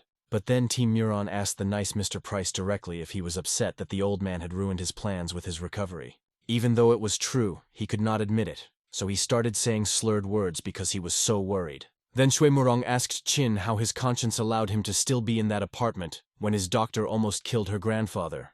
Then the man turned around and said nothing to her in response, as the girl was right. Qin Tianbao turned to his foreign doctor and ordered him to leave the place together. Suddenly, Healer Lin punched his other hand and turned to Ms. Nangong Su and said that he had realized something. In his opinion, the patient's recovery was due to the delayed onset of the effect of his famous 8-needle acupuncture. And Lu Uwei, according to the healer, was just lucky enough to be there at the very moment when the healing effect began to manifest itself. Then Ms. Nanggong turned to the boy and asked if it was really true, and he was trying to take credit for Mr. Lin's treatment. Lu Wei had no choice but to call the old man a shameless man who had made himself very comfortable. Then Ne Xiaolong stuck her nose in again and said that this was more likely to be true than Shui Murong's version. Lu Wei did not know what to say. Someone tries to take credit for his every victory, and no one wants to believe in his abilities. So Xiaolong also added that the guy was just lucky, and he put on a whole show to make himself look like a genius. So now everyone was sure that Commander Lin was cured thanks to the acupuncture of the talented healer Lin. Shui Murong was still convinced that this was the result of Lu Wei's efforts, so she was upset when her words were not believed. But she wasn't going to let it go, and tried to prove to her grandfather that it was really Lu who did it. Commando knew that his illness was caused by the energy of the northern war god man many years ago, and even the ruler of Daxia himself told him that only Master Xia could relieve him of this suffering. And especially what the team felt during the healing with Lu's hands was impossible to put into words. Then the man suspected that the boy was actually the son of a former swordmaster, and accordingly now Wu Wei is the current great Xia master, who really helped him. However, the commander found it strange that a great swordsman could allow himself to be treated like that and not be respected. Then the floor was turned over to Nanggong Su, who told the guy that she knew what he was really worth, and if he, who wants to climb the social ladder with all his might, had such developed healing abilities, he would have tried to use them on the commander right away. After that, the goddess of war asked why he hadn't done it earlier, and the boy answered directly that he did not want to. Old Muron nevertheless decided to thank Ms. Nungan for making the effort and taking care of him. So despite the fact that it was actually Uwe who saved the man's life, he still said he would fulfill his promise. So now he needs to go to the capital as soon as possible to ask Master Xia to meet with the goddess of war. The girl was incredibly grateful to him, and immediately bowed as a sign of respect. But for his granddaughter, this seemed strange, as her grandfather did not believe her words about Lu Wei's skills. However, the old man understood that if the boy did not disclose his identity, there must be good reasons for this. So the commander couldn't tell Shui all the details and simply tried to change the subject. But the girl was offended that no one believed what she said about Uwe, and even began to hate him even more. Then she approached Lu and said that despite the beliefs and words of others, she still trusted and was confident in the guy. And then Shui remembered that a new bar had recently opened in Jiangcheng, and she invited Lu to go there on her own dime. He liked this idea because at least one person was sincere with him and tried to support him, not only with words, but also with actions. So he immediately accepted the invitation and was ready to have a drink with Shui Murong. On the way to the new bar, Shui and Wu Wei were silent the whole time. The girl felt uncomfortable and asked the boy not to be angry with her grandfather because he was old. It seemed strange to her that her wise grandfather believed the lies of a fraudulent healer who, instead of treating her, put on a show. Lu Wei, on the contrary, was surprised every time that Shui Murong unquestioningly believed in him and was always ready to support him. But as they were walking not far from the bar, they met Chu Tianba, who immediately stopped in front of the boy. As a sign of great respect for his master, Chu Tianba immediately bowed and greeted his superior. However, Lu Wei stopped the man and asked him to behave without formalities, but like ordinary people. Lu Wei didn't know Chu Tian, so she was surprised to see a man dressed in an expensive suit and with a large physique bowing down to Lu. However, the man himself felt uncomfortable that someone might not know him and ask about him so openly. Wu Wei immediately realized this and asked the girl to leave for a while, as he and Commander Chu needed to discuss something. Then Shui Murong realized her mistake and blushed with shame, but still forgot to apologize. She felt a little bad that she would have to leave the men alone, but she realized that the conversation could be confidential. But she was most concerned with the question of why Commander Chu Tianba's face seemed so familiar to her. As soon as the girl moved away, Chu bowed low and said that he had received a letter from the ruler. The northern god Bai Yan was defeated by Lu Wei and wants to reward him for it. In addition, the ruler ordered 10 large families to host a dragon banquet in honor of Lu and the entire Dazhui dragon cavalry. There, he is going to officially proclaim Wu Yi the new Grand Master of Xia, thereby threatening their enemies. Lu Wei looked quite focused when he heard this information that directly concerned him.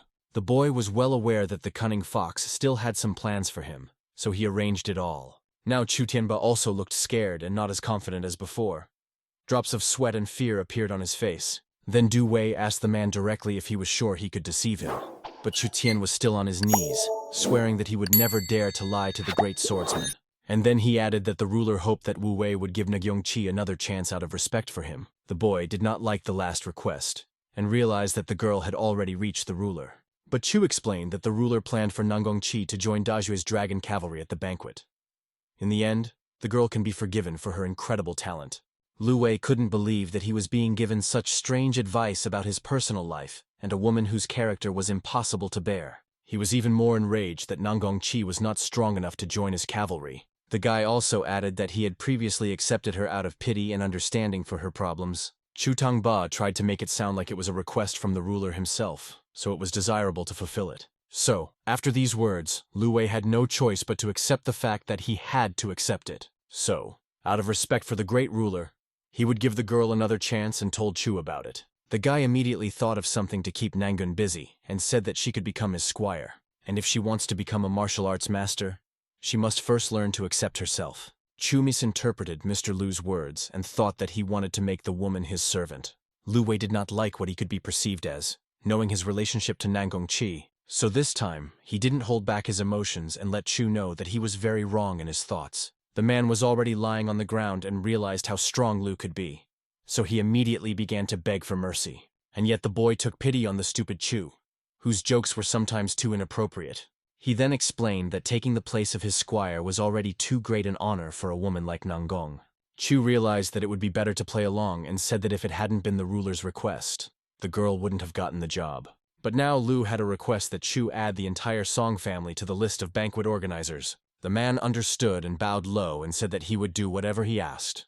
After finishing the conversation with Chu, Lu Wei returned to Shui Murong and together they went to a bar, which she had heard only good things about. She'd been wanting to visit him for a long time, but hadn't had the time. But this time she was lucky enough to go with Lu. Zhui continued to talk a lot, but Wu Wei felt that Mei Qiao was somewhere near them. The guy turned around and saw his legal wife and Jiao Gei leaving, and the man told her that his distant relative was coming soon. They say that he is the pride of the large Go family from the capital. His father is a member of the Dashui Dragon Cavalry, but he said this for a reason. He needed the girl to make an effort and please his relative. And if she succeeds, the Sun family will be a great success. This prospect was very important to Mei Qiao, so she seemed to beam with joy and thanked her brother Jiao. Suddenly, the girl's gaze rested on Lu Uwei, next to whom was her best friend Shui Murong. The girl's face looked surprised, and she asked the man what he was doing in this place, and not alone. Then Zhao Ge interrupted the conversation and asked Lu if he was in an indecent relationship with his wife's best friend. However, Shui Murong did not allow the guy to answer and said that nothing forbidden happened between them. Then Lu Wei calmed the girl down and told her that she didn't have to work out in front of anyone. When Zhao Ge heard this treatment, he was immediately dissatisfied that he was being spoken about in such a way right in front of him. But Wu Wei decided to ask if he was in fact wrong, what role Jiao was playing in their marriage, and Mei Qiao. Now the self-confident Jiao Ge had nothing to say, as he had gone beyond the bounds of what was permissible in relation to Mei Qiao. But to put him in an even more uncomfortable position, Wu Wei asked him directly if Ge was his wife's lover.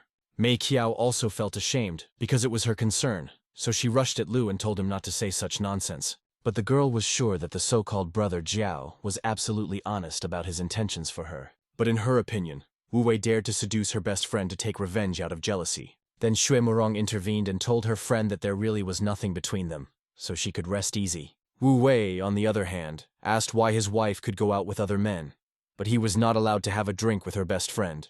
Mei Qiao told her friend that Lu had long since stopped caring about her, and that she wanted to officially divorce him as soon as possible. But as Zhu's best friend, she decided to warn her and told her not to let herself be deceived. After all, Lu is an embarrassment to the capital. Then Muran replied that in her opinion, Wu Wei is not as bad as people say, and often people themselves refuse to notice his good deeds. However, Zhao Ge wanted to make Lu look like a bad guy again and said that he was taking credit for others' accomplishments, thus trying to become a hero. So now this man also advised the girl to stay as far away from Lu Wei as possible. However, Muran replied that she had never needed his advice, and now she did not want to hear a single word from him. Then Mei Qiao asked her brother Zhao not to go to the meeting with Mr. Gao for the time being, because it was important to her. Then she took her new beau's hand and told Lu and Shui not to talk to them anymore. So after saying that, they headed to the same bar that Uwa and Ms. Muron had chosen to go to.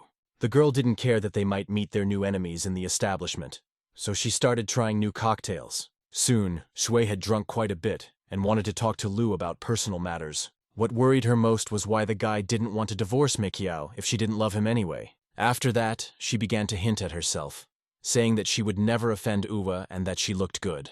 So without even waiting for an answer, Shu asked if she could take Lu under her wing after his official divorce, to which Uva replied that he was sitting on women's necks and was not allowed to speak even at home, so he was not sure that anyone needed him. However, the girl did not see any problems with this at all. She just wanted to be with Lu and enjoy this time. Moreover, she has quite a lot of money herself, and in this case she will be able to support the guy until the end of his days. Suddenly, their conversation was interrupted by a drunken man who kept calling out for Jiao Gei. He was supposed to meet him and confused Lu Wei with the man who was supposed to bring him the most beautiful girl. And in the end, he added that if he remained dissatisfied, then everyone in this room would be finished. The stranger entered all the rooms in the bar, but stopped at the one where Lu Wei was sitting with his girlfriend. The man was too drunk to distinguish who was sitting in front of him, as everything around him began to float as if in the sea. To his surprise, he saw Uva sitting next to a rather attractive girl. Suddenly, the man realized that it was not Jiao Gei sitting in front of him, and realized that he was in the wrong place. But he didn't mind, as the most important thing for him was to meet the beautiful girl who was also present. When he began to look at Shui Murong, he almost drooled out of his mouth like a hungry dog. In his excited state, he asked Lu Wei if he had called the lady sitting next to him. But realizing the stranger's lustful intentions, Shui hid behind Lu's back and hoped that he would protect her. However, the drunken man was not going to stop and reached for the wad of money that was lying in the tip.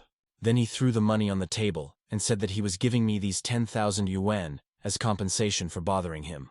After that, he continued to behave like a wild animal that had finally found its victim, which in this case could be Ms. Murin. The man came closer to the girl and said that a beauty like her could be his for one night. Then he started stretching his disgusting hands toward her, and Jue was very scared. At that moment, Lu Wei intervened, intercepting the pervert's hand and preventing him from touching the girl. After that, the guy's gaze changed, and he ordered the drunk to leave as soon as possible. Otherwise, he would soon lose his patience, and it would only get worse. The man didn't understand why Wu Wei was protecting the girl, as he mistook Shui for the wrong one. However, he thought it was the money, and reached for the cash again, which he had plenty of that night. But in order to meet Lu's needs, he still took out a bank card with all his savings on it.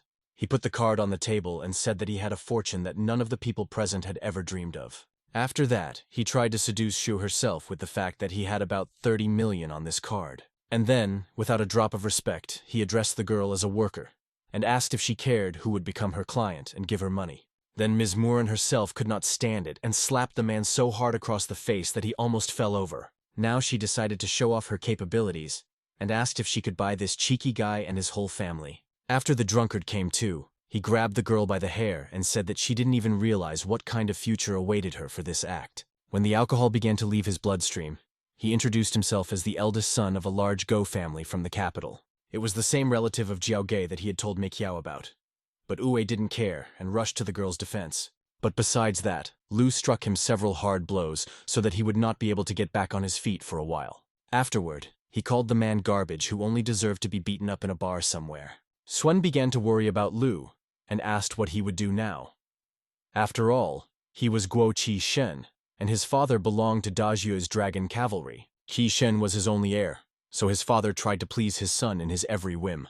Although Murong was the first to hit him, she did not know that the man was a rock like Dajue's dragon cavalry. But Uwe decided to remind the girl that her grandfather was a cavalry commander, so she shouldn't be afraid of an ordinary soldier. But Shu was still afraid, because her grandfather had left the cavalry long ago, and now everything was completely different. In addition, the grandfather never allowed his granddaughter to use his name, and taught her to get out of trouble on her own. Lu Wei was surprised, because he didn't think the Murong family had such strict orders and rules for each member. Meanwhile, Guo Qishen called Wu Yi brave, but immediately began to threaten his status and said that he would take revenge on him. Zhu Murong was responsible, and bowed to young Mr. Guo and apologized for not recognizing him earlier. She realized that she needed to offer her husband something to make him forget the situation, and not tell her father. But for him, apologies were not enough. Now Shu and her friend looked to him like ordinary cowards who were afraid of responsibility. The man said that it was too late to throw words around now, and he liked it even more because he felt he had power over others. But he was most annoyed with Lu Wei, who beat him badly and did not allow him to use the girl. He pointed his finger at him and ordered him to immediately bow before him and apologize for a long time, thus humiliating his own dignity. Sue Murong did not expect Guo Qishen to be so cruel and treat Lu like that. But then her turn came when the man said that the girl would belong only to him and would do what he said. And besides, they have to do a good job with their tasks, because he won't just let you go. Guo Qishen kept looking at Shui Murong with a seductive gaze, and he was pleased that he would be able to stay with her alone at night. He wanted to touch her so badly, because the last time Lu Wei, who was now on his knees, had been an obstacle. Sue was very scared, and did not know what to do to avoid making the situation worse and becoming a victim of this pervert. So, unable to withstand the pressure, she went back to Lu and asked him for help. It was enough for the guy to show his angry gaze for the enemy to stop. But this impudent man stood his ground. However, for a while he stopped giving up and tried to understand what they wanted from him. Then Zhui turned to Lu and said that this man was a relative of Zhao Gei, so it would be a good idea to find him and ask for help. But Guo Qishen heard what they were whispering about, and said that there was no point in relying on the snotty Jiao, who could do nothing against him. In fact, he was just a puppy who loyally served Guo Qisheng and had no right to turn against him. And Muron heard somewhere that his family had recently lost money on an investment, and now he's in debt, so he's trying to find legal and illegal ways to make money. The girl was right, and Guo confirmed her words. That's why Jiao wants to enlist his support and even offered his wife. She was also rumored to be the most beautiful girl in Zhangcheng, which is why Guo wanted to see her. We realized that it was Mei Qiao, and now she was in terrible danger because Jiao didn't know when to stop. Sui Murong still couldn't believe that brother Jiao was such a person, but all his actions proved it. Then she asked Lu not to worry, and said she would talk to her best friend about the relationship. She even added that Wu Wei could be sure that she would open Mei Qiao's eyes to Jiao and prevent her from dissolving the marriage. Guo Qisheng listened to their conversation and asked the boy if he was the same insignificant man. Sun Mei Qiao, who was only on paper. Guo then advised Lu to think about himself and agree to his terms. Otherwise, he would not leave that bar alive. Wu Wei's hands began to tremble as he tried to restrain the anger that was overwhelming him with every word Guo said. When the latter noticed Lu's reaction, he began to worry, as the merciless boy had already struck him hard. Guo Qishen was trembling like a puppy, but he tried to keep his head up and was still in the spirit of threatening. Suddenly, an incredibly beautiful lady entered the bar in an evening dress that emphasized her exquisite figure. She turned to the young Mr. Guo and asked him if he had any problems for being in this situation. It was Ms. Hu who became the owner of this bar that everyone praised. The man knew the rules of the establishment and pointed his finger at Lu, saying that the boy had hit him first, thus disturbing the peace. The young businesswoman was upset when she heard about this in her bar, because she didn't like quarrels, and Shui Murong was shocked to learn that the establishment was owned by a daughter of the great Hu family. Guo Qishen then added that the Hu family is also the second largest in the capital, which indicates their high social status. In addition, Ms. Hu's husband is the heir to the Lu family, which is the first largest. So now Zhui and Wei's little song is over. The girl immediately became hysterical and could not stop her tears because she was sure that now it was the end of them. Meanwhile, Ms. Hu herself was being prudent and took out a cigarette, which she slowly smoked indoors. She smiled defiantly and turned to Lu Wei and said that they had not seen each other for a long time. Guo Qisheng was surprised that a woman of her status could know a guy named Lu Wei. However, the story that took place between her and the guy cannot be described as mere acquaintances, which is an understatement. Then Shui Murong was happy that the woman would be their light at the end of the tunnel, saving them. Ms. Hu walked slowly toward Wu Wei, her legs trembling from the encounter. She gently leaned over to the boy and almost laid on his shoulder, being too close to his face. Then she looked directly into Wu Wei's eyes and exhaled the smoke from the cigarette, and said that when he molested her. After hearing this, Shui Murong almost broke like a crystal vase, because now she realized that they were definitely finished. But Wu Wei immediately told the woman that this was an absolute lie, as she and his brother had deliberately set him up. And since he had been harboring resentment for this situation for a long time, it was time to compare their accounts. Shui Murong hid behind Lu Wei's broad back and asked what the words meant about being framed. For many years, the guy lived under the stigma of being a disgrace to the capital, who was kicked out of his family, and no one wanted to hang out with him. So now the girl was surprised, and asked directly if all this mud in which Lu had been swimming for many years was really slander. Ms. Hu did not want to answer instead of the so-called offender and simply laughed in response. But what surprised her the most was that after so many years of disgrace, the guy wanted to settle the score with her and bring it to an end. She had always underestimated Uwe, so this time she asked him if he had the strength to stand up to her. They say that since he was kicked out of Lu's family, he has no right to behave so defiantly in society. Guo Qishen said that he could not have imagined meeting the capital's infamous disgrace in the best bar in the city. Ms. Hu wanted even more revenge for Lu, and asked young Mr. Guo if it was Wu Wei who first started the fight. This was the case, but the woman did not know all the details about Guo's behavior, which he did not disclose. But Hu said that in the case where Uwe had the first strike, the case was easy to resolve, especially when it fell into her hands. Murong did not know all the details and was afraid, so she relied only on Lu. She asked him in a trembling voice what they should do now. The guy asked the girl not to get all upset, because in reality, no one would dare to touch him.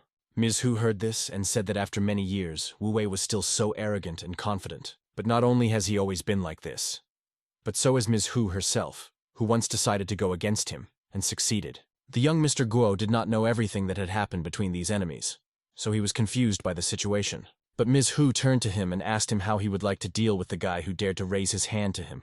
Guo Qishen was pleased that he now had even more power over the man he had hated from the beginning. So he wanted Uwe to lie at his feet like a submissive dog and beg for forgiveness. But that was not all, as the man wanted to take possession of Shui Murong, and said so out loud so that she would definitely spend the night with him. The girl turned to Lu Wei and hid behind him and told Guo not to even dream about it, because she is from the Muron family, and her grandfather was the general of the Dajue Dragon Cavalry, so she would never stoop to such a thing. But Guo Qishen said that the Murong family had never been mentioned in the capital, because her grandfather's entire life was in the past. When she heard that her family's status had now been reduced to 0, she felt in danger, as no one would be able to protect her. And Guo added that his father is an active member of the cavalry, so the Muron family will not be able to scare him.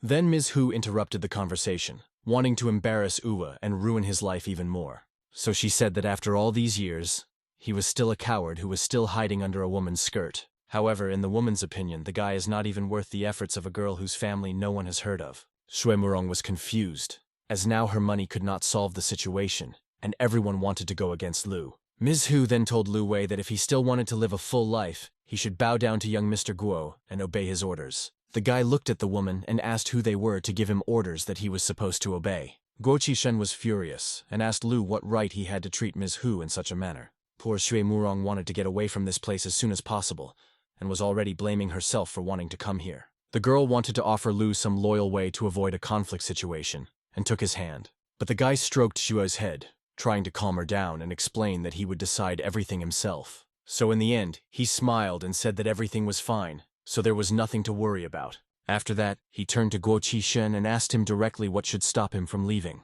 The boy quickly remembered that the man's father's name was Guo Wuju, and he told Guo Qi himself. He called his father a second-class soldier in the Firefox unit of the Dajue Dragon Cavalry, and even if he personally comes to Lu and says the same thing as his son said, he will fall at his feet with a hot slap mark. Sui Murong was surprised to hear Lu actually say that.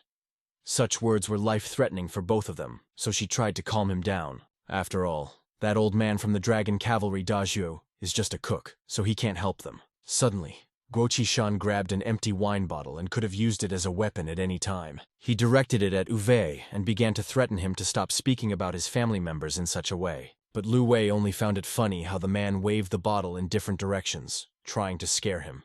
Then Ms. Hu intervened and called Lu a fool, saying that he did not understand what the cavalry soldiers were really like. According to Guo, they were all personal guards of the Great Master Xia, and each of them could handle 100 enemies. So there is no doubt that these soldiers were recognized as the best army in all of Dacia. However, Lu Wei knew all this directly, so this story did not cause him to be afraid or anything like that. So even if he knew the details, he couldn't understand what it changed and how it related to him, because he was sure that none of the above would prevent Guo's father from kneeling before him.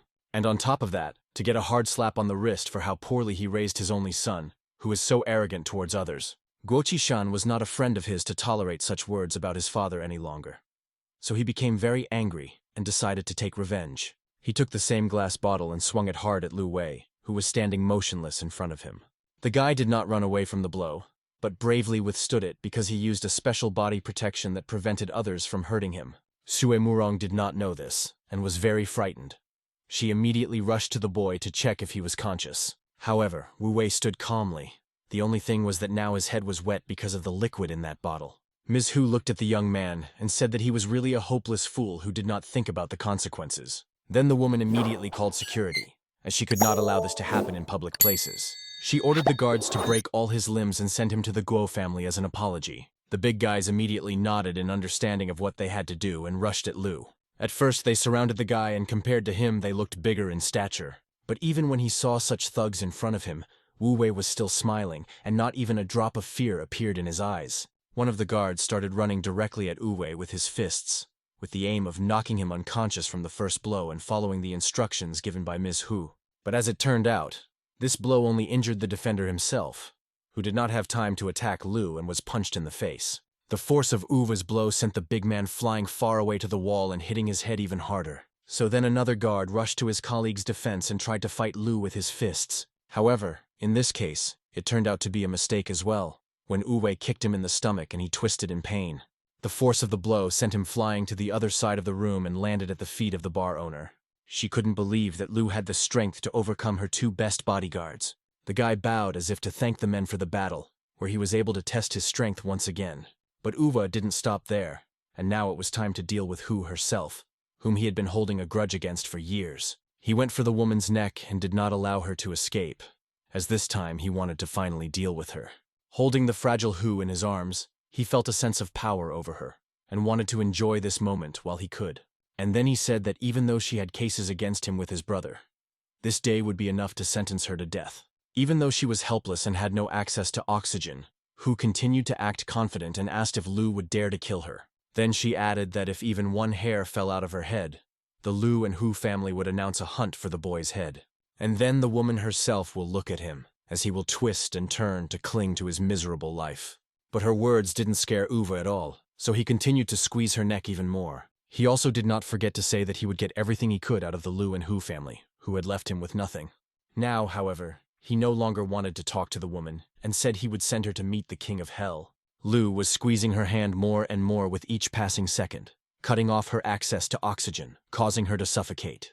But then Guo Qishan intervened and ordered Ms. Hu to be released immediately, otherwise he would get worse. Even Sui Murong asked the boy to stop, because if the woman died, even her grandfather would not be able to help him. Suddenly, Nangong Su appeared in the bar and ordered Lu Wei to end this madness immediately. She didn't know the reasons for the boy's behavior, and asked if he hadn't already caused enough problems to commit murder.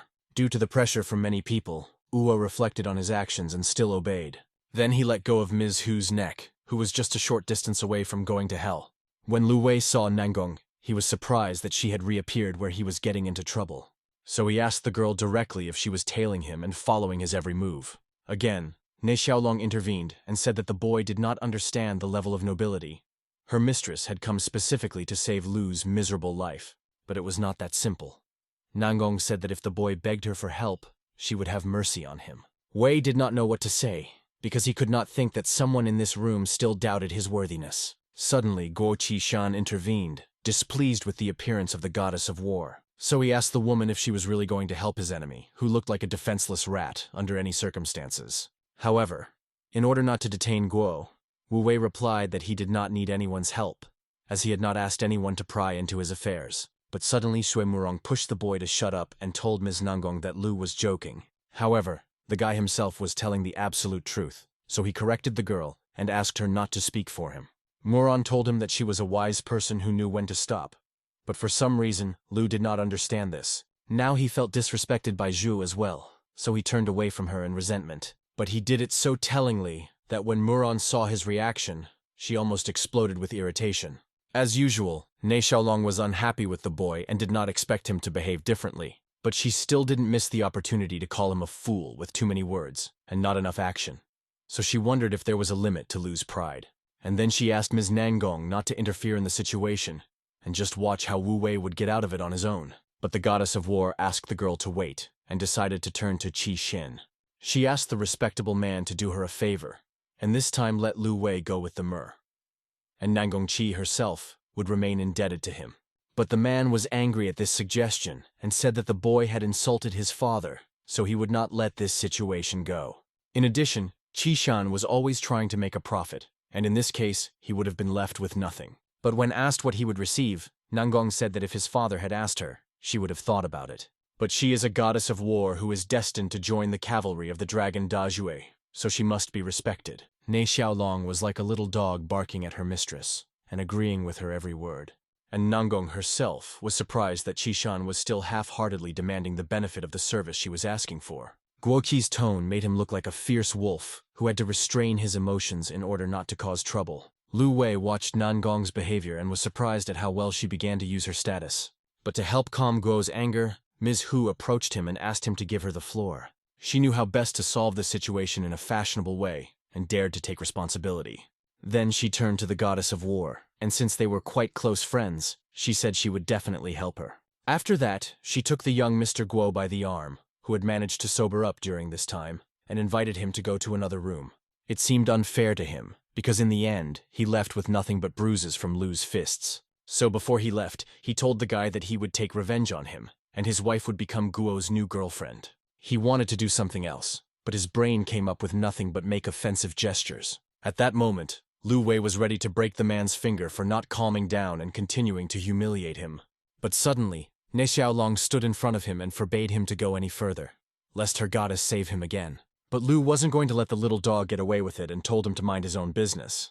After hearing this, Nangong asked the boy who he thought he was, behaving so defiantly in front of respectable people. Moreover, where did he get the courage to make a mess of the Hu family's bar? And on top of that, Wu Wei had crossed the path of Guo Qishan, the son of the god of war. So she was sure that if she hadn't arrived on time, Uva would have been dead long ago. But Lu Wei was confident that he could handle everything on his own. So he told the woman that he didn't need her help.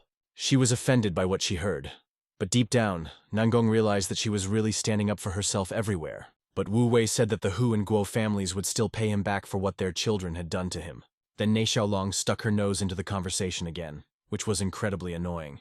According to her logic, Wu Wei should have been grateful to her mistress for defending him, and not continue to talk nonsense. Shui Murong could not stand the girl's difficult personality, and asked her why she was insulting someone without knowing all the facts. Shui was surprised at her own courage, and then quietly asked Xiaolong to stop harassing Lu.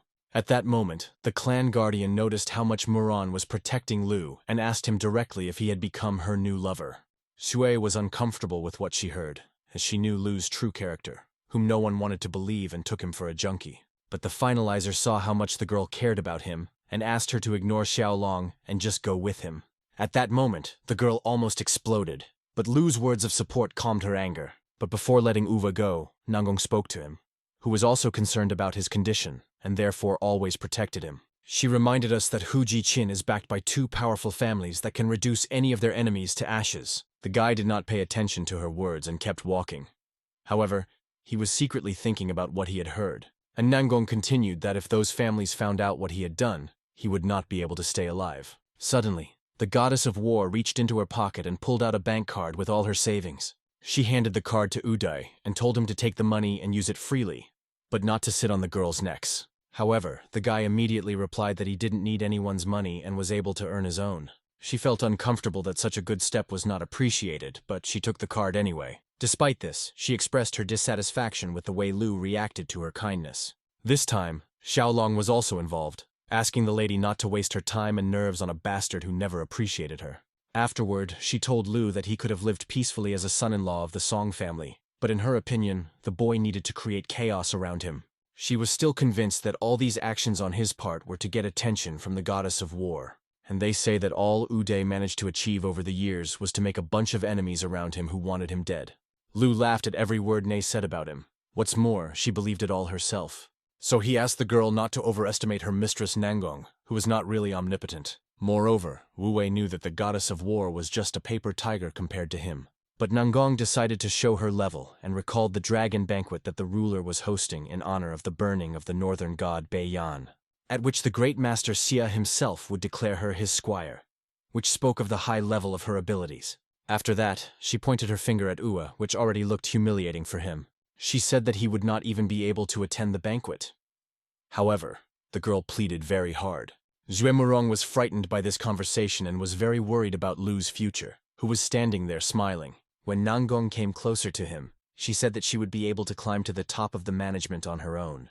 Now Wu Wei decided to turn his attention to himself and asked what about him. But when he did not receive an answer, he immediately added that at the dragon's banquet, he would publicly dishonor Nangong Qi's honor. Ne Xiaolong laughed and said that the boy was not even invited, so he could not even dream about it. Shui Murong asked Wu Wei to calm down and stop talking nonsense, so as not to create conflict situations.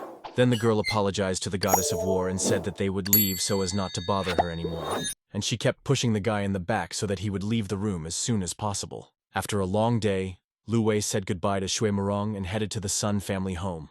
Meanwhile, Jiao Ge was there to tell us that Jiao's company itself is planning to expand.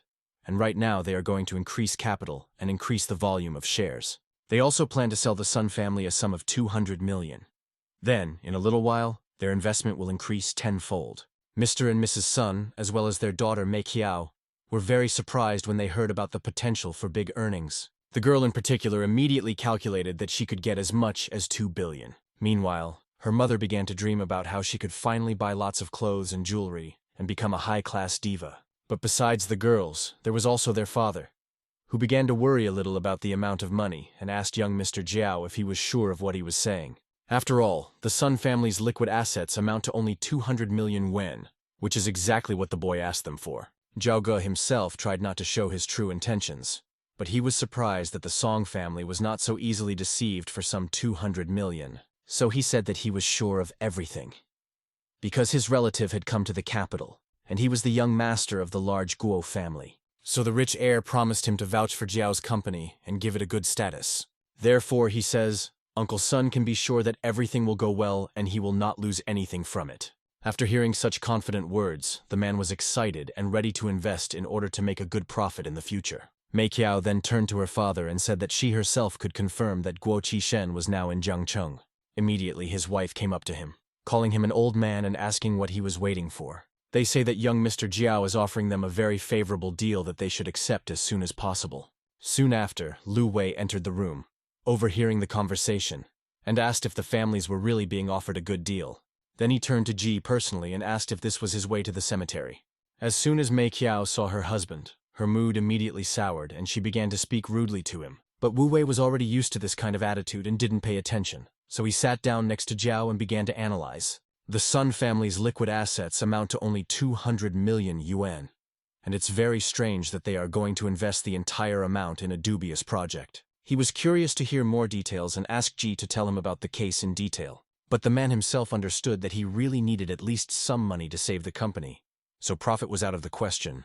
But Wu Wei wanted to bring him to the cleaners and asked when exactly Sun's company would be able to receive payments from this deal. Besides, Lu had another theory. What if the young Mr. Jiao had joined forces with the Guo family to absorb all of the Song family's wealth? And it was this theory that he voiced. Moreover, in this case, no one thought about the consequences that could come for the Sun. My father had nothing to say, as he had thought about this himself, but he still tried to believe in Zhao Ge's virtue. His daughter, however, had a completely different opinion of the deal, and was sure that her brother Jiao was telling them the truth. She ordered Wu Wei to shut up, as she said Zhao Ge was not capable of such bad deeds. Then her mother said that the boy was just jealous that Mr. Jiao was able to offer them such favorable conditions, unlike himself. The man was pleased that his level in this family was quite high and that all members respected him. So, to further show his heroism, he said that Mei Qiao was trying so hard to run Song's company, and that was why he decided to lend her a helping hand. Lu Wei laughed at him and said that the man was a representative of all unearthly nobility. Meanwhile, the silly Mei Qiao, who blindly believed his every word, was infinitely grateful to the man. Zhao Ge was glad that he had managed to gain even more trust from the girl who had been quite helpful to him. Suddenly, Wu Wei, who was sitting next to him and trying to get the truth, remembered some information he had heard recently. So he spoke to Jiao and said that according to his information, Jiao's company was currently teetering on the brink of bankruptcy. The man did not expect Wu Wei to know such details about his business, and he did not know how he had learned about it. But to put pressure on him, Lu told him the truth, saying that the man was running around trying to find at least some money. Zhao Ge couldn't stand that Lu was always saying things about him that could ruin his status, so he quickly rushed to shut him up. He called Wu Wei a common jealous man who couldn't bear to see Jiao treating his wife well. Then Mei Qiao herself intervened in the conversation and said that Lu was crossing all boundaries and trying to look better at the expense of others. Suddenly, the girl's mother came up to the boy and unexpectedly slapped him so hard that Lu did not even have time to dodge. The woman called him a useless man who has not made any good contribution to their family and continues to spoil everything. They say that Lu doesn't even have a normal job, and he dared to slander young Mr. Jiao. For a while, Wu Wei even felt insulted that he was now perceived as a liar, when all the facts were obvious. But when he told her that he was telling the truth, Mei Qiao yelled at him and said that he had disappointed her again. But according to her, Wu Wei has no right to criticize Mr. Jiao in this house at all. Then the liar Ji himself joined the conversation, calling Lu an unemployed fool who lives off the Song family and has no gratitude for it. And according to Mei Qiao, if it weren't for her parents, she would have burst a long time ago lying dead somewhere in a sewer ditch. Wu Wei was already tired of the number of dirty words that were being hurled at him. He finally shut his wife's mouth and told her not to speak of him as a parasite. Ms. Sun was confused by this reaction, because before, the boy had endured all their words and said nothing in response. So she asked Lu why they should care about his feelings, especially if she thought it was all true. However, the guy explained that in all this time, he had not touched a penny of the money Mikiao had given him. At that moment, Mr. Sun exhaled heavily and did not know who he should believe in this house. But since he couldn't go against his family's opinion, he said he understood how much Wei wanted to earn his daughter's recognition. However, this should be done in a different way, not through envy of the other man's achievements. At that moment, Uva had already thought that he was in some kind of madhouse where everyone believed in lies and no one wanted to accept the truth. Suddenly, their conversation was distracted by a phone call to Jiao Ge, which was too loud. The man picked up the phone and kept making sure that other people in the room could not hear the details of the call. So he tried to move to other corners of the room to be sure that his cunning plan would remain a secret. But it was after this conversation that the man's mood changed dramatically, and he seemed to shine with joy that overwhelmed him. Seeing Zhao's reaction, Ms. Sun turned to him and asked if this conversation was about their investment. However, in a matter of seconds, Zhao stopped smiling and became much more serious than before the conversation. He approached Uva and looked at him like a wild animal before attacking its prey. And then he told everyone that the guy had hit his relative the previous day when Gay wanted to introduce Mei Qiao to him. He said that he had just received a call from Qi Shan, who said that he did not agree to sell the Sun family's shares because their son-in-law was Wu Wei. When Miss Sun heard this disappointing news, she started screaming again at the top of her lungs, which made Lu try to cover his ears with his hands. She took a pillow and started beating the thief with terrible anger, and the thief told her to calm down. Mei Qiao was very upset that this could happen, so she asked Zhao if there was any other way out. Mr. Sun turned to the young gentleman and said that he was sure that Wu Wei was acting out of good faith for his daughter's sake, so it was not on purpose. So, if Mr. Guo was still angry with his son-in-law, the man suggested that he should take it out on him. Zhao Ji didn't like the fact that the head of the family was starting to protect his enemy, who was preventing him from getting the money to save the company. So he began to invent some facts, saying that his brother was not so petty as to take revenge. However, the problem was that Lu Wei had humiliated him greatly, and thus hurt his pride.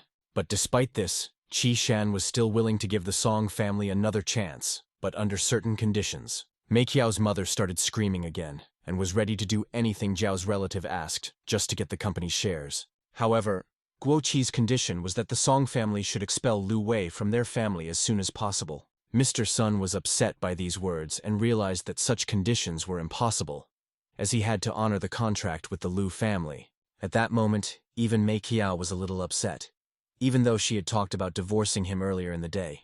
Now she did not know what to say to him, as she did not think that this moment would come so suddenly. When Wu Wei saw the girl's reaction, he thought it was too fake, so he asked her what she wanted from him. Because despite all this, the girl left him no choice, so no one would even ask him what he wanted. Mei Qiao snorted at this, trying to at least pretend to be sorry about it. But even here, Lu could see the truth. In order to blame him for all the problems again, the girl told him that he had no manly responsibility. Suddenly, her mother slammed her hand down on the table so hard that even the water glasses jumped. Then she pointed to Lu and said that Mei Qiao should immediately divorce her boyfriend while it could save their financial situation. But nothing could be done without the final decision of the head of the family. So she turned to her father. He tried to be reasonable and asked his daughter not to act impulsively and not to give in to emotions. So, after reassuring everyone in the room, he added that this issue should be addressed with a cool head. Mei Qiao agreed with her father because he always said the right things and could predict the wrong move in advance. But the girl's mother still couldn't calm down and said that there was nothing to think about this situation. They say that all their troubles were caused by the stubbornness of Uwe, who went to his goal no matter what. No one asked Lu himself, and Ms. Sun had already said that she had made up her mind and there was no need to waste time. Suddenly, Mei Qiao's grandfather appeared in the room and said that he also supported the divorce, which might be the only right decision. Mr. Sun was surprised that his father was eavesdropping on the conversation, and he also supported his wife. The granddaughter immediately approached her grandfather, whom she was grateful to for still standing by her side. But Mr. Sun said that he had promised Lu's father that he would take good care of his son, no matter what. However, none of those present were interested in these terms of the contract, as all that mattered to them was the potential opportunity to make money. That's why Sun's grandfather said that as long as he was alive, he was responsible for their family's affairs, and if he is still Mr. Sun's father, then he is obliged to obey him and follow his instructions. Uwe found it funny how strange things were happening in this family and how everyone was trying to get as much money and power as possible, except for Mr. Sunday. So the guy turned to Meikiao, and had no doubt that she also adhered to the majority opinion. He bluntly said that the girl had fallen for the sweet lie of the fraudster Jiao, who was good at taking the achievements of others for himself. So it's strange that now their marriage will fall apart because of the petty bonuses promised by GE, which they will most likely never receive. Meikiao was uncomfortable hearing all this, so she ordered the boy to shut up and stop talking nonsense. She still blindly believed every word Jiao said, so she was sure that Lu was taking credit for his work, and now trying to insult him. In the girl's opinion, Uwe was simply afraid of losing his warm place in their family, which was supposedly supporting him. That's when Lu became really uncomfortable, and asked if that's how he looked all the time in her eyes. She was happy to be rude, and replied that she had seen him like this since their first meeting.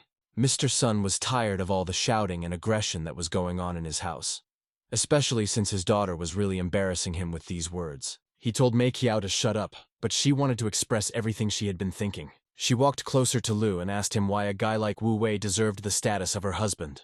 Then she thought about it and said that they would go to the registry office right away and file for divorce as soon as possible. After hearing this, the boy laughed, especially when he said that he was afraid of losing his place in the Sun family.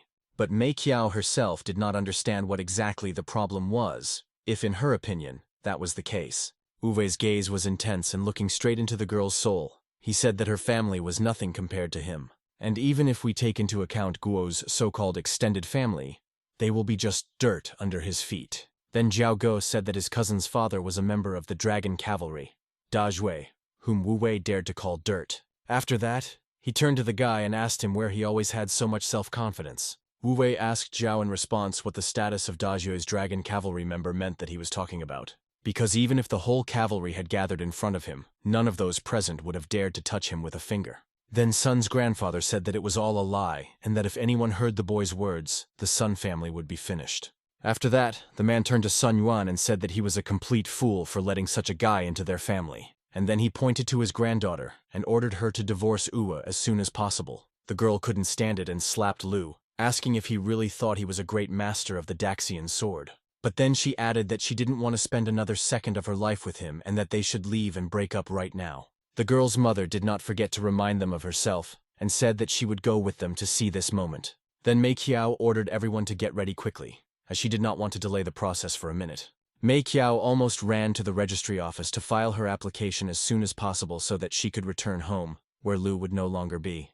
The guy was reasonable and asked the girl if she had thought it through and was sure of her decision. But she had never loved Lu to doubt that. Besides, in her opinion, he was only a burden to their family. She grabbed the guy by the neck, but he quickly threw her hand away and asked her again if she was really going to break up with him. Ms. Sun was surprised that Lu was still asking about it, as if he were an unemployed bum living off her daughter and still dared to ask. At that moment, Uwe looked with all disrespect at the woman who was guided only by emotions and did not want to believe the truth. Also, according to the mother, her daughter is an enviable young girl who should not have a boyfriend next to her who will drag her down. Many people were passing by and heard all the screams and began to discuss whether Lu was really living off the woman. One of the guys shouted at Uwe and said that a bastard like him shouldn't spoil the bright future of such a beautiful girl. Lu was offended that everyone was trying to humiliate him, but he had gotten used to it over the years. And when he tried to say something, Meikiao told him to shut up and follow her. After all, nothing could now affect the fact that their marriage would remain intact. At that moment, Vedettes tried to gather his strength and still find a way to express his opinion. So he exhaled and said that he didn't want to divorce Meikiao, or rather, he couldn't do it. In fact, he came to this family to repay a debt that had been on his shoulders for a long time. The girl did not understand what kind of debt she was talking about, as she thought that VA was just taking advantage of her. However, this time she misinterpreted the information and thought that Lu had been trying to take revenge on her all along. She didn't listen to his explanations any further and, like a small child, started screaming that this marriage was the worst thing that could have happened in her life. Mrs. Sun agreed with her daughter and looked at Lu and said that he should know his place in the world.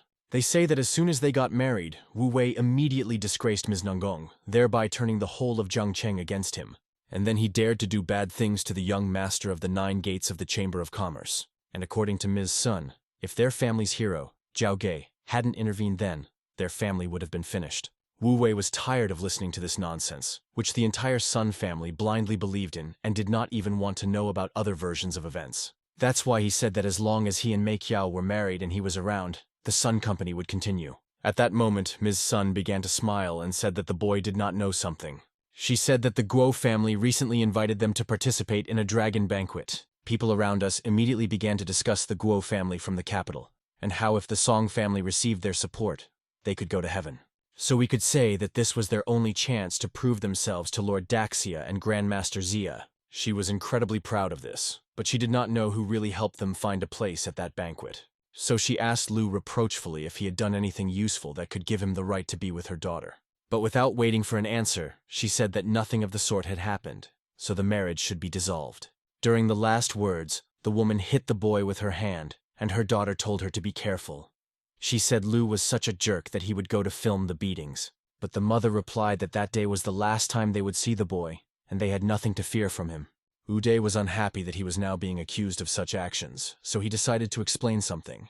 He asked Ms. Sun if she had ever wondered why such an insignificant family from Zhangcheng was able to qualify for the dragon banquet. But for the woman, this question was not difficult, and she again thanked Mr. Guo Qishan, a relative of Zhao Ge, for this.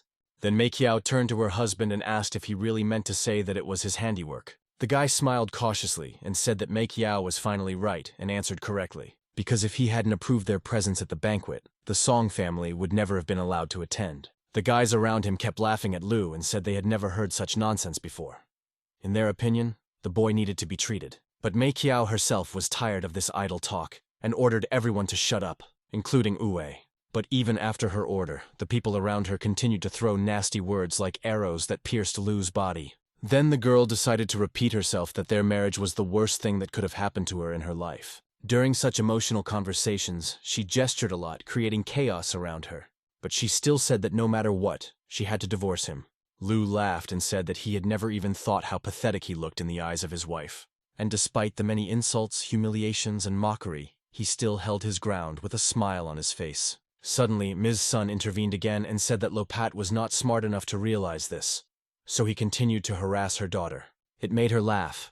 But she had the impression that everyone around her lived in a completely different world, where they didn't see Lu as a person. Then Mei Qiao said that she knew about the boy's vulnerable pride, and that these words could hurt him a lot, but everything she said was a kind of truth. Therefore, being convinced of her own statements, the girl suggested that they leave and put an end to their life together.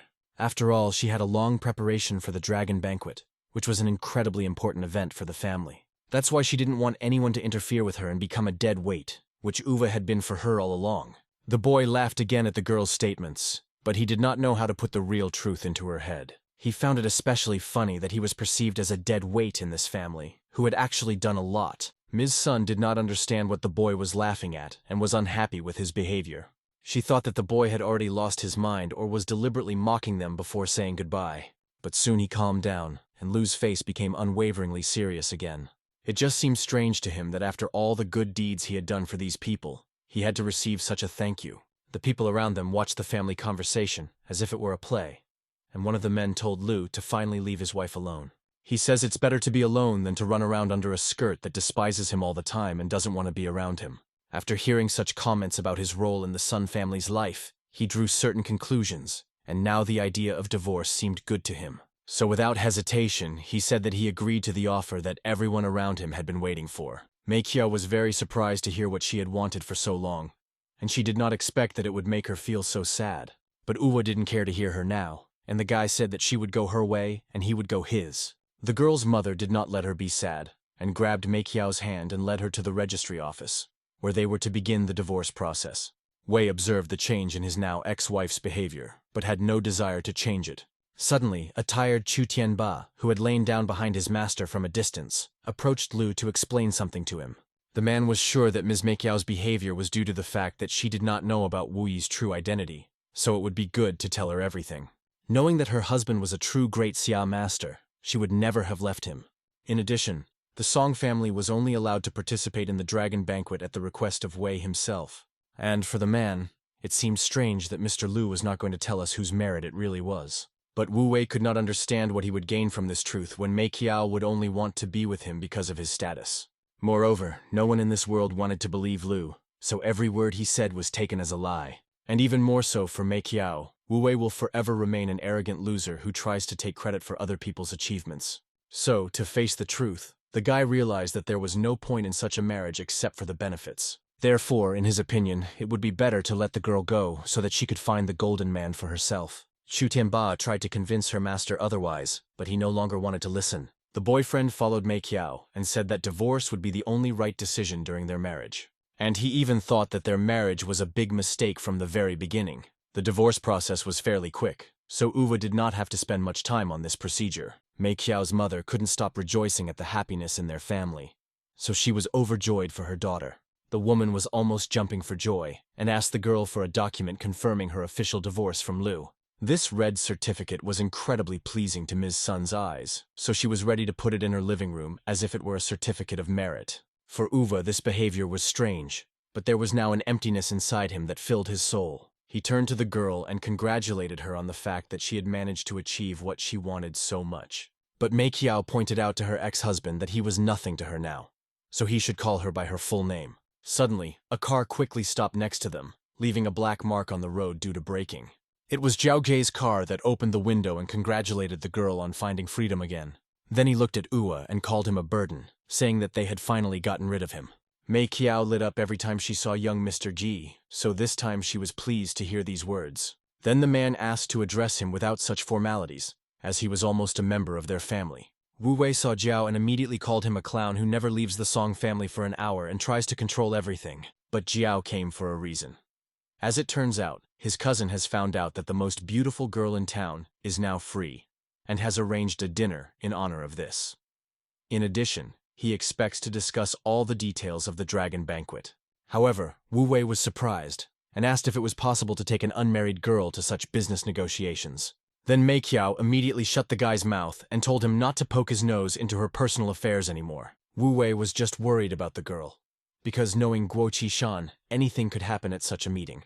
And despite the fact that Lu broke up with the girl, he still wanted her to be happy and only wanted to help her. However, she did not care about these words, and Miss Sun walked past Uwe without even thanking him for his care. Now she wanted to do whatever her free soul wished, so she went to Jiao's car and was ready to go for a ride with him. She didn't care about the situation she might find herself in, so she told her brother Jiao to start the car. She blindly believed his every word and never saw anything wrong with his actions, so she trusted him. The girl's mother was sincerely happy for her and wished her daughter to have fun at the meeting and make a good impression on Mr. Guo. Moreover, she even allowed her to stay longer, not having any doubts about the stranger. After Mei Qiao left, her mother turned to Lu and asked if it was jealousy that was playing tricks on him to behave like that. She believed that even after the divorce, the guy continued to court her daughter. Then she called her a stupid dog who should know her place and forbade her to even touch Mei Qiao's shoes. Now she said outright that she had always been sure that Zhao Gei was the perfect match for her daughter.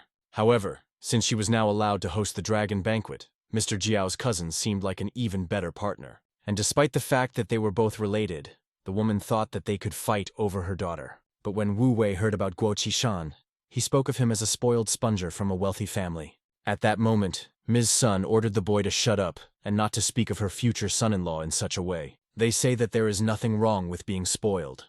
This does not negate his status and power, which Uwe did not have in her opinion. The woman thought that the boyfriend did not know that their family was invited to participate in the dragon's banquet. So now she informed him and said that it was entirely the merit of cousin Zhao Gei. Wu Wei was tired of listening to this lie and said that it was complete nonsense. He tried to explain that the two fools were exactly the same, and that Du himself had arranged this opportunity for the Sun family. However, the woman did not believe a word he said, and looked at him as if he were a sick fool who had invented all this. So she turned around and said she had to go home and wait for good news from her daughter about the negotiations. Wu Wei added that he would reveal the whole truth at the dragon's banquet, and hoped that Mei Qiao would not regret her choice. Jiaoge and Mei Qiao quickly arrived at a nice restaurant where they were alone. She couldn't decide what to order. She looked so sweet and fragile that she could have caught the attention of any passerby. But right now, Jiao was most interested in her. Just looking at the girl made him feel as if his breath was cut off and it was difficult to be around her. In his opinion, the girl was truly worthy of the title of Jiangcheng's first beauty. He was even sad that he would not have her that night. Suddenly, Mei Qiao asked Gei's opinion on whether Grandmaster Xia would really reveal his identity to the dragon at the banquet. Zhao Ji confirmed this information and said that even his cousin agreed with this opinion. It was a turbulent time abroad, and the disclosure of the great swordsman's identity was intended to frighten the enemies. Mei Qiao was very excited about this event, and wanted to get to this banquet as soon as possible.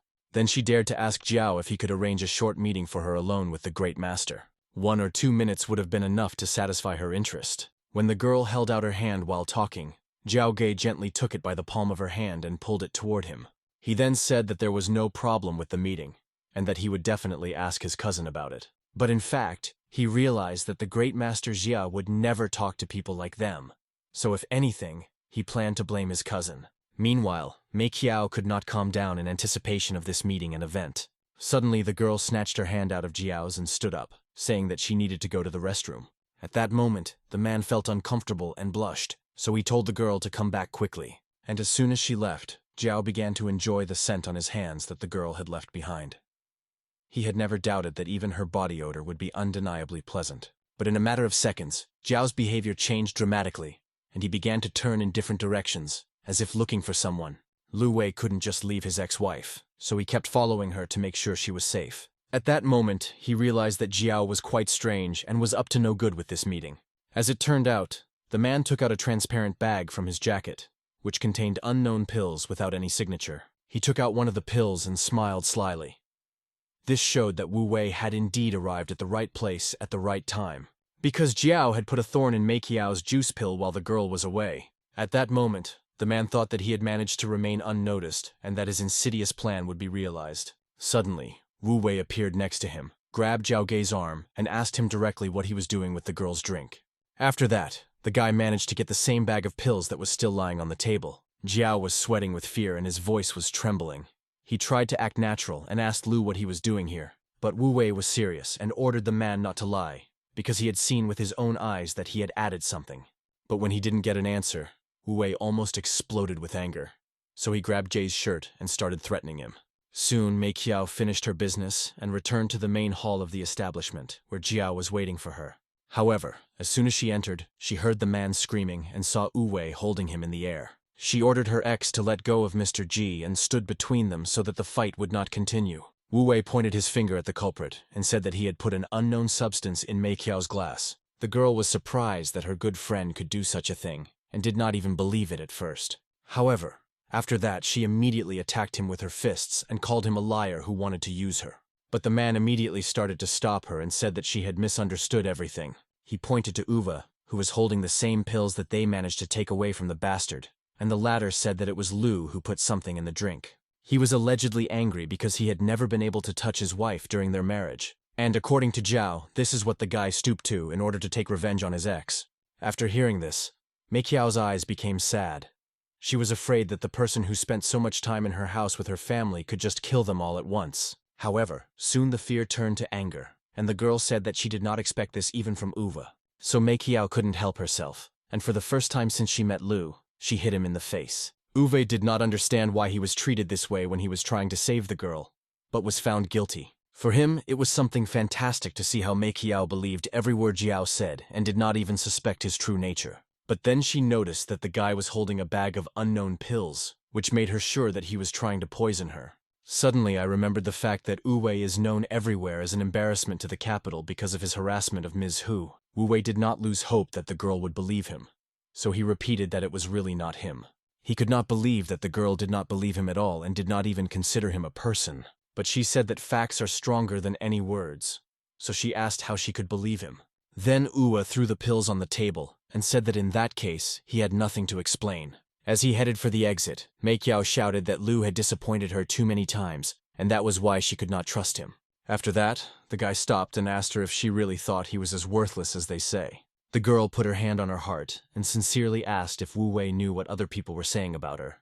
But the guy knew the answer to this question, as the news was spreading from every mouth that the first beauty of the city had married a loser. So when he received the answer, Wu Wei asked again, if Mei Qiao thought he was a failure, then who was Jiao Ge? It's hard to call a man like him a nobody, because it's too tender for him. Then Jiao entered the conversation and said that Wu Wei was talking nonsense about him. At that moment, Lu's gaze changed and his eyes turned very red.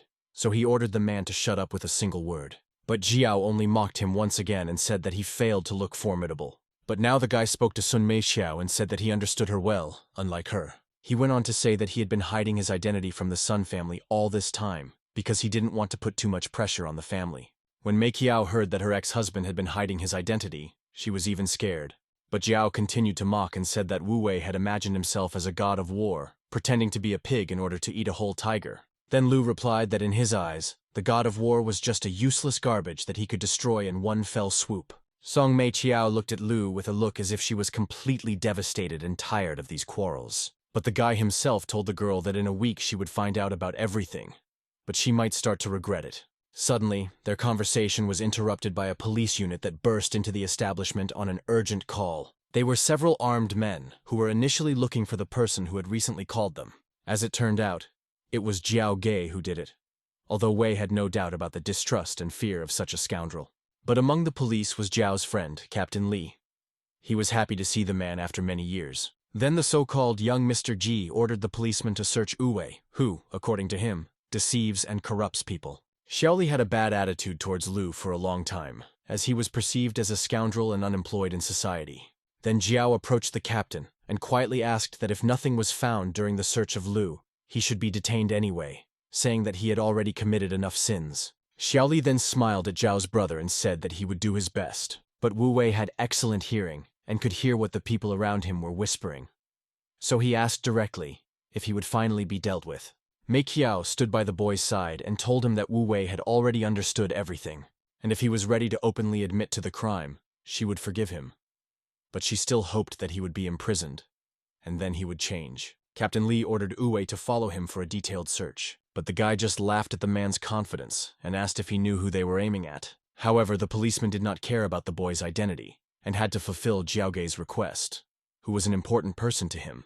So, without hiding the purpose of his visit, he told me directly that he was here only because of his brother Zhao. In this case, Wu Wei had no choice, so he shrugged and calmly agreed to go with the police. But then he added that he was afraid that the men themselves would not kneel before him and apologize for their mistake. But Xiaoli didn't care what the boy said, so he ordered his colleagues to take him out of the establishment and leave Zhao alone. The policeman took Yuvi by the hands and led him to the police station, but he did not even argue with them. Zhao Ge was glad that he could now be alone with Mei Qiao and continue his insidious plan, but the girl herself looked sadly as Uvo was taken out of the room and now faces an unknown future. While Mei Qiao was waiting for her order, she was in tears, because she still felt sorry for Wu Yi. She felt she was being too bold and asked Zhao's brother if they had gone too far. The girl had been married to him for a short time, and during this period they had become strangers to each other. But Zhao Ge assured the girl that Wu Wei had drugged her for his own interests, so there was no reason to feel sorry for him. They say that such a scumbag really deserves to be caught and punished for such actions. Suddenly, Mei Qiao blushed and smiled sweetly, thanking Zhao for spending this day with her and continuing to support her even in this situation. Soon the waiter came to the table and finally brought the order that we had to wait so long for. So, in an attempt to move away from the topic of Wu Yi, Zhao suggested that the girl have lunch, as his cousin would soon join them. Suddenly the man's gaze fell on the juice glass he had been drugging, but now it was empty. Meanwhile, Lu was at the police station, where Captain Xiaoli was filling out a questionnaire with all the information about him. First, he had to fill out a name form, to which Lu Wei immediately responded. However, the next question was about gender, and it seemed strange to the guy, since everything was obvious. He saw no point in answering such nonsense, so at first he just kept quiet. But then he said that he had already been charged with a crime anyway, so there was no point in arranging such an interrogation for him. The policeman slammed his hand on the table and said that this was a manifestation of terrible disrespect for his work. In his opinion, the boy openly provokes him to dirty talk, which could result in severe punishment. Suddenly, the man was distracted by a phone call from Zhao Ge.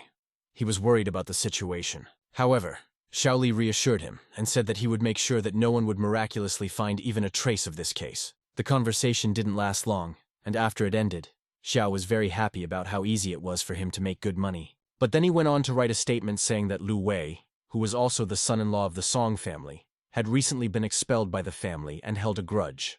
According to Li, the boy even dared to attack the head of the Sun group in revenge, but was caught by Zhao's brother. So now Lu deserves the death penalty, and that's why it's necessary to execute the order as soon as possible. Then Wu Wei made a remark that everything was done without following the procedures of criminal law and any formalities. Without all this, he is now being sentenced to death, which was very cruel. Then Xiaoli stood up and asked him not to blame him, but to blame his own bad luck. since Lu had crossed the road to Zhao's brother. But Wu Wei asked how such a small and helpless Zhao could afford to break the law. But the policeman replied that money solves everything, and the government itself oppresses people. In addition, he said, some people wanted the boy to die as soon as possible, so he could not offend them.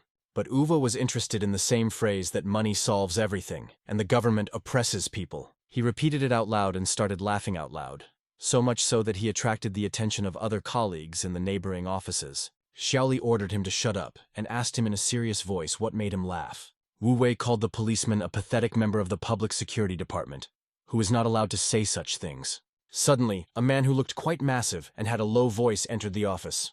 Uwe did not know who it was, so now he wondered how this case, for which they are trying to give him the death penalty, would develop. As it turned out, this man was a captain who managed to eavesdrop on the conversation and heard enough. So, as soon as Xiaoli saw him, he threw himself at his feet like a puppy and bowed. When Wu Wei saw the man, he immediately asked him if he was the head of the security department. So he was surprised that such a captain could stoop to such a low level when his employees deceive people. But as it turned out, this big guy was no better than them, and he asked the guy why he allowed himself to behave like that. Therefore, the man was sure that as long as he had enough money, he was in charge of everything within these walls, and his word was law. Xiaoli followed the captain like a dog and supported his every word, as if he was afraid to express his true opinion. At that moment, Wu Wei realized that Zhao Ke had invested a lot of money if everyone was silent and did not oppose this policy. He was worried about the fact that the country was so rotten, when only money was ruling everything around him. But Wu Wei was not going to be silent and follow the system, so he asked the head of the department if he himself followed the law. But it seemed to be an unfamiliar word to him.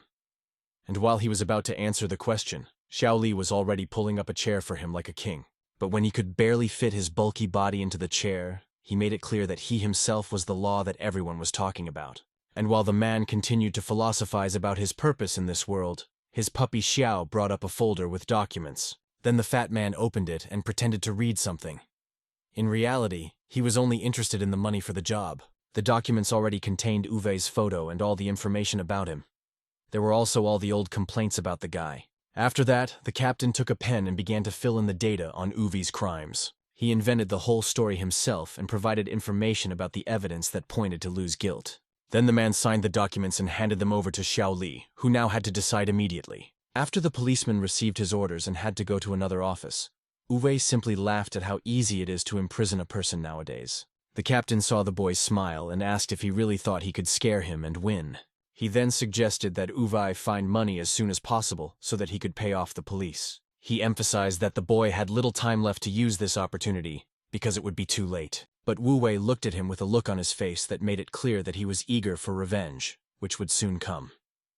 So he warned the head of the department that he didn't really have much time left. But suddenly, within seconds of his last words, a frightened Xiao ran into the office and said he had bad news. His fat boss couldn't wait to hear the information, so he banged on the table and ordered him to tell everything as soon as possible. Xiaoli had a wild look in his eyes and reported that someone outside was shouting for Lu Wei to be released quickly, otherwise it would be worse for them. But the man didn't see it as a problem and thought that he was some kind of scumbag, just like Uwe himself, who was trying to protect him.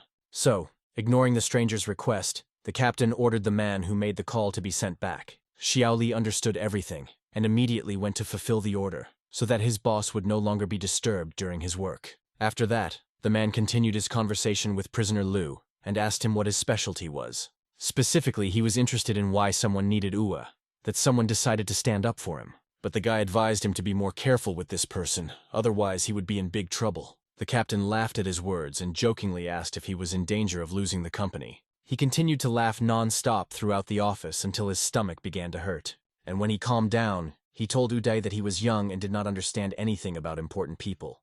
So he had better suck it up and accept his fate. But the guy replied that as far as important people are concerned, they are nobody before him. And he himself accepts only one. And when Lu was tired of being shackled in his hands, he said that now it was time for them to end it all. The head of the department smiled and asked if Uwe would call on his friend to help him again, who would be kicked out of the police again.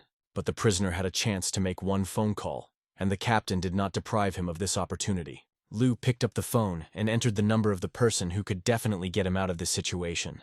Then he gently handed the phone back to the owner and told him to answer more carefully. Otherwise, he may be left not only without a company, but also without his own life. But it didn't take long for the unknown number to call the head of the department's phone. Uwa then advised him to take the call.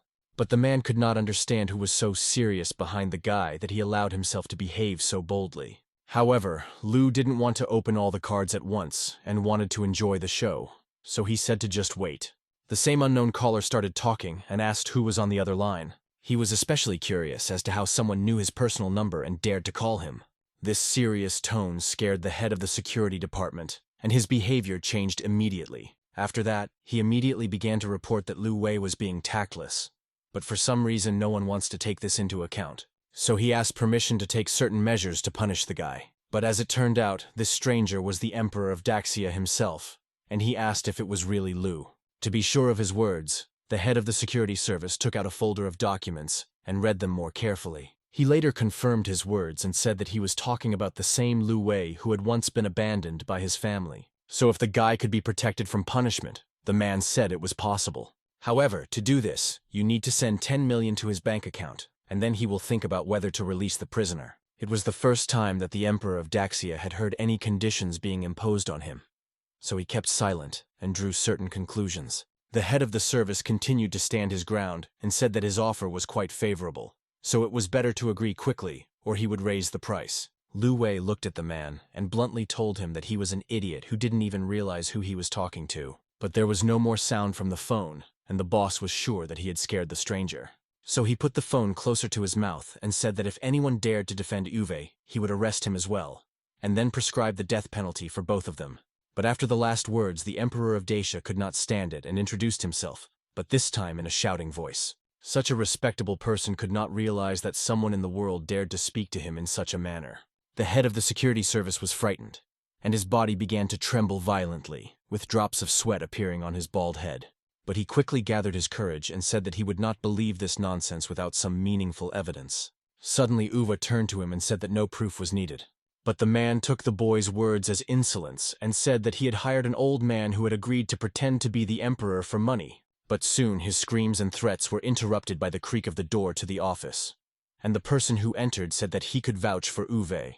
As it turned out, it was Chu Tianqi, who said that a swordsman can have only one leader, namely the emperor. When the fat man saw a stranger in a suit, whom even the guards let in, he asked who he was. Chu Tian introduced himself as a guardsman of the great swordsman of Daxia, as well as the general of the Snow Dragon army. So now knowing who was standing in front of him, the chief quietly bowed and greeted the god of war. After that, he called Chu Tianqi by his full name and asked how it was that he was so lucky to come to visit them. For the man, this question seemed stupid, as the whole situation seemed obvious and he was surprised by this reaction. But then he smiled and said that the so-called head of the service had arrested his man, who had been sentenced to death. The captain turned to his subordinate Xiao Li and asked him what was going on in the station and why outsiders dared to enter. But now the man was afraid to say a word, so he whispered that it was the venerable god of war, whom they revered so much. Afterwards, the boss apologized to the god of war and said that at first he did not recognize him, as he had never seen him before. However, Chu Tianqi got tired of the empty talk and ordered the police to let his boy go as soon as possible. But one of them still didn't realize the level of the situation and said that Uwa was a real criminal who shouldn't be released. Then Chu Tian could not stand it and became terribly angry and ordered everyone present to immediately release Uwe. The bald fat man froze in his tracks at this shout and felt like a little rabbit standing in front of a real lion. But Lu decided to lighten the mood a bit and cautiously introduced himself to the boss. He finally revealed his true identity to at least someone, and called himself the chief of the swordsmen of Daxia. The chief of security could not believe that the real chief swordsman of Daxia was standing in front of him. Then Chu Tianqi bowed low before his chairman and sincerely apologized for being late for the rescue. He knelt before Ude, who was still in chains, and said that he was ready to accept the punishment right now. At that moment, Lu easily broke the handcuffs in one motion, as if without using any force, and was free. After that, he turned to Chu Tian and joked that if he had come later, only his head would have remained of his body. But the man took it seriously and said that he would immediately make up for his mistake as soon as they left that horrible place. Meanwhile, the service chief and his puppy Xiaoli finally realized that they were going to be finished for sure. Then Chu Tianqi decided to finish with this real one and pointed to the fat man and said that now he himself must bear the punishment. The two policemen knelt down and began to cry like little children who had been yelled at by their parents. But realizing the level of the situation they were in, they immediately began to call themselves sinners who did not recognize the great man and begged for mercy. Uwe was glad that at least someone from this city had finally recognized his true identity, and he felt powerful. As for mercy, he was ready to think about it. But the Emperor of Dacia would hardly even want to hear about it after such words. At first, the head of the security department did not understand which king was being referred to. But then he remembered the person he was talking to. The Emperor still did not hang up the phone and continued to hear everything.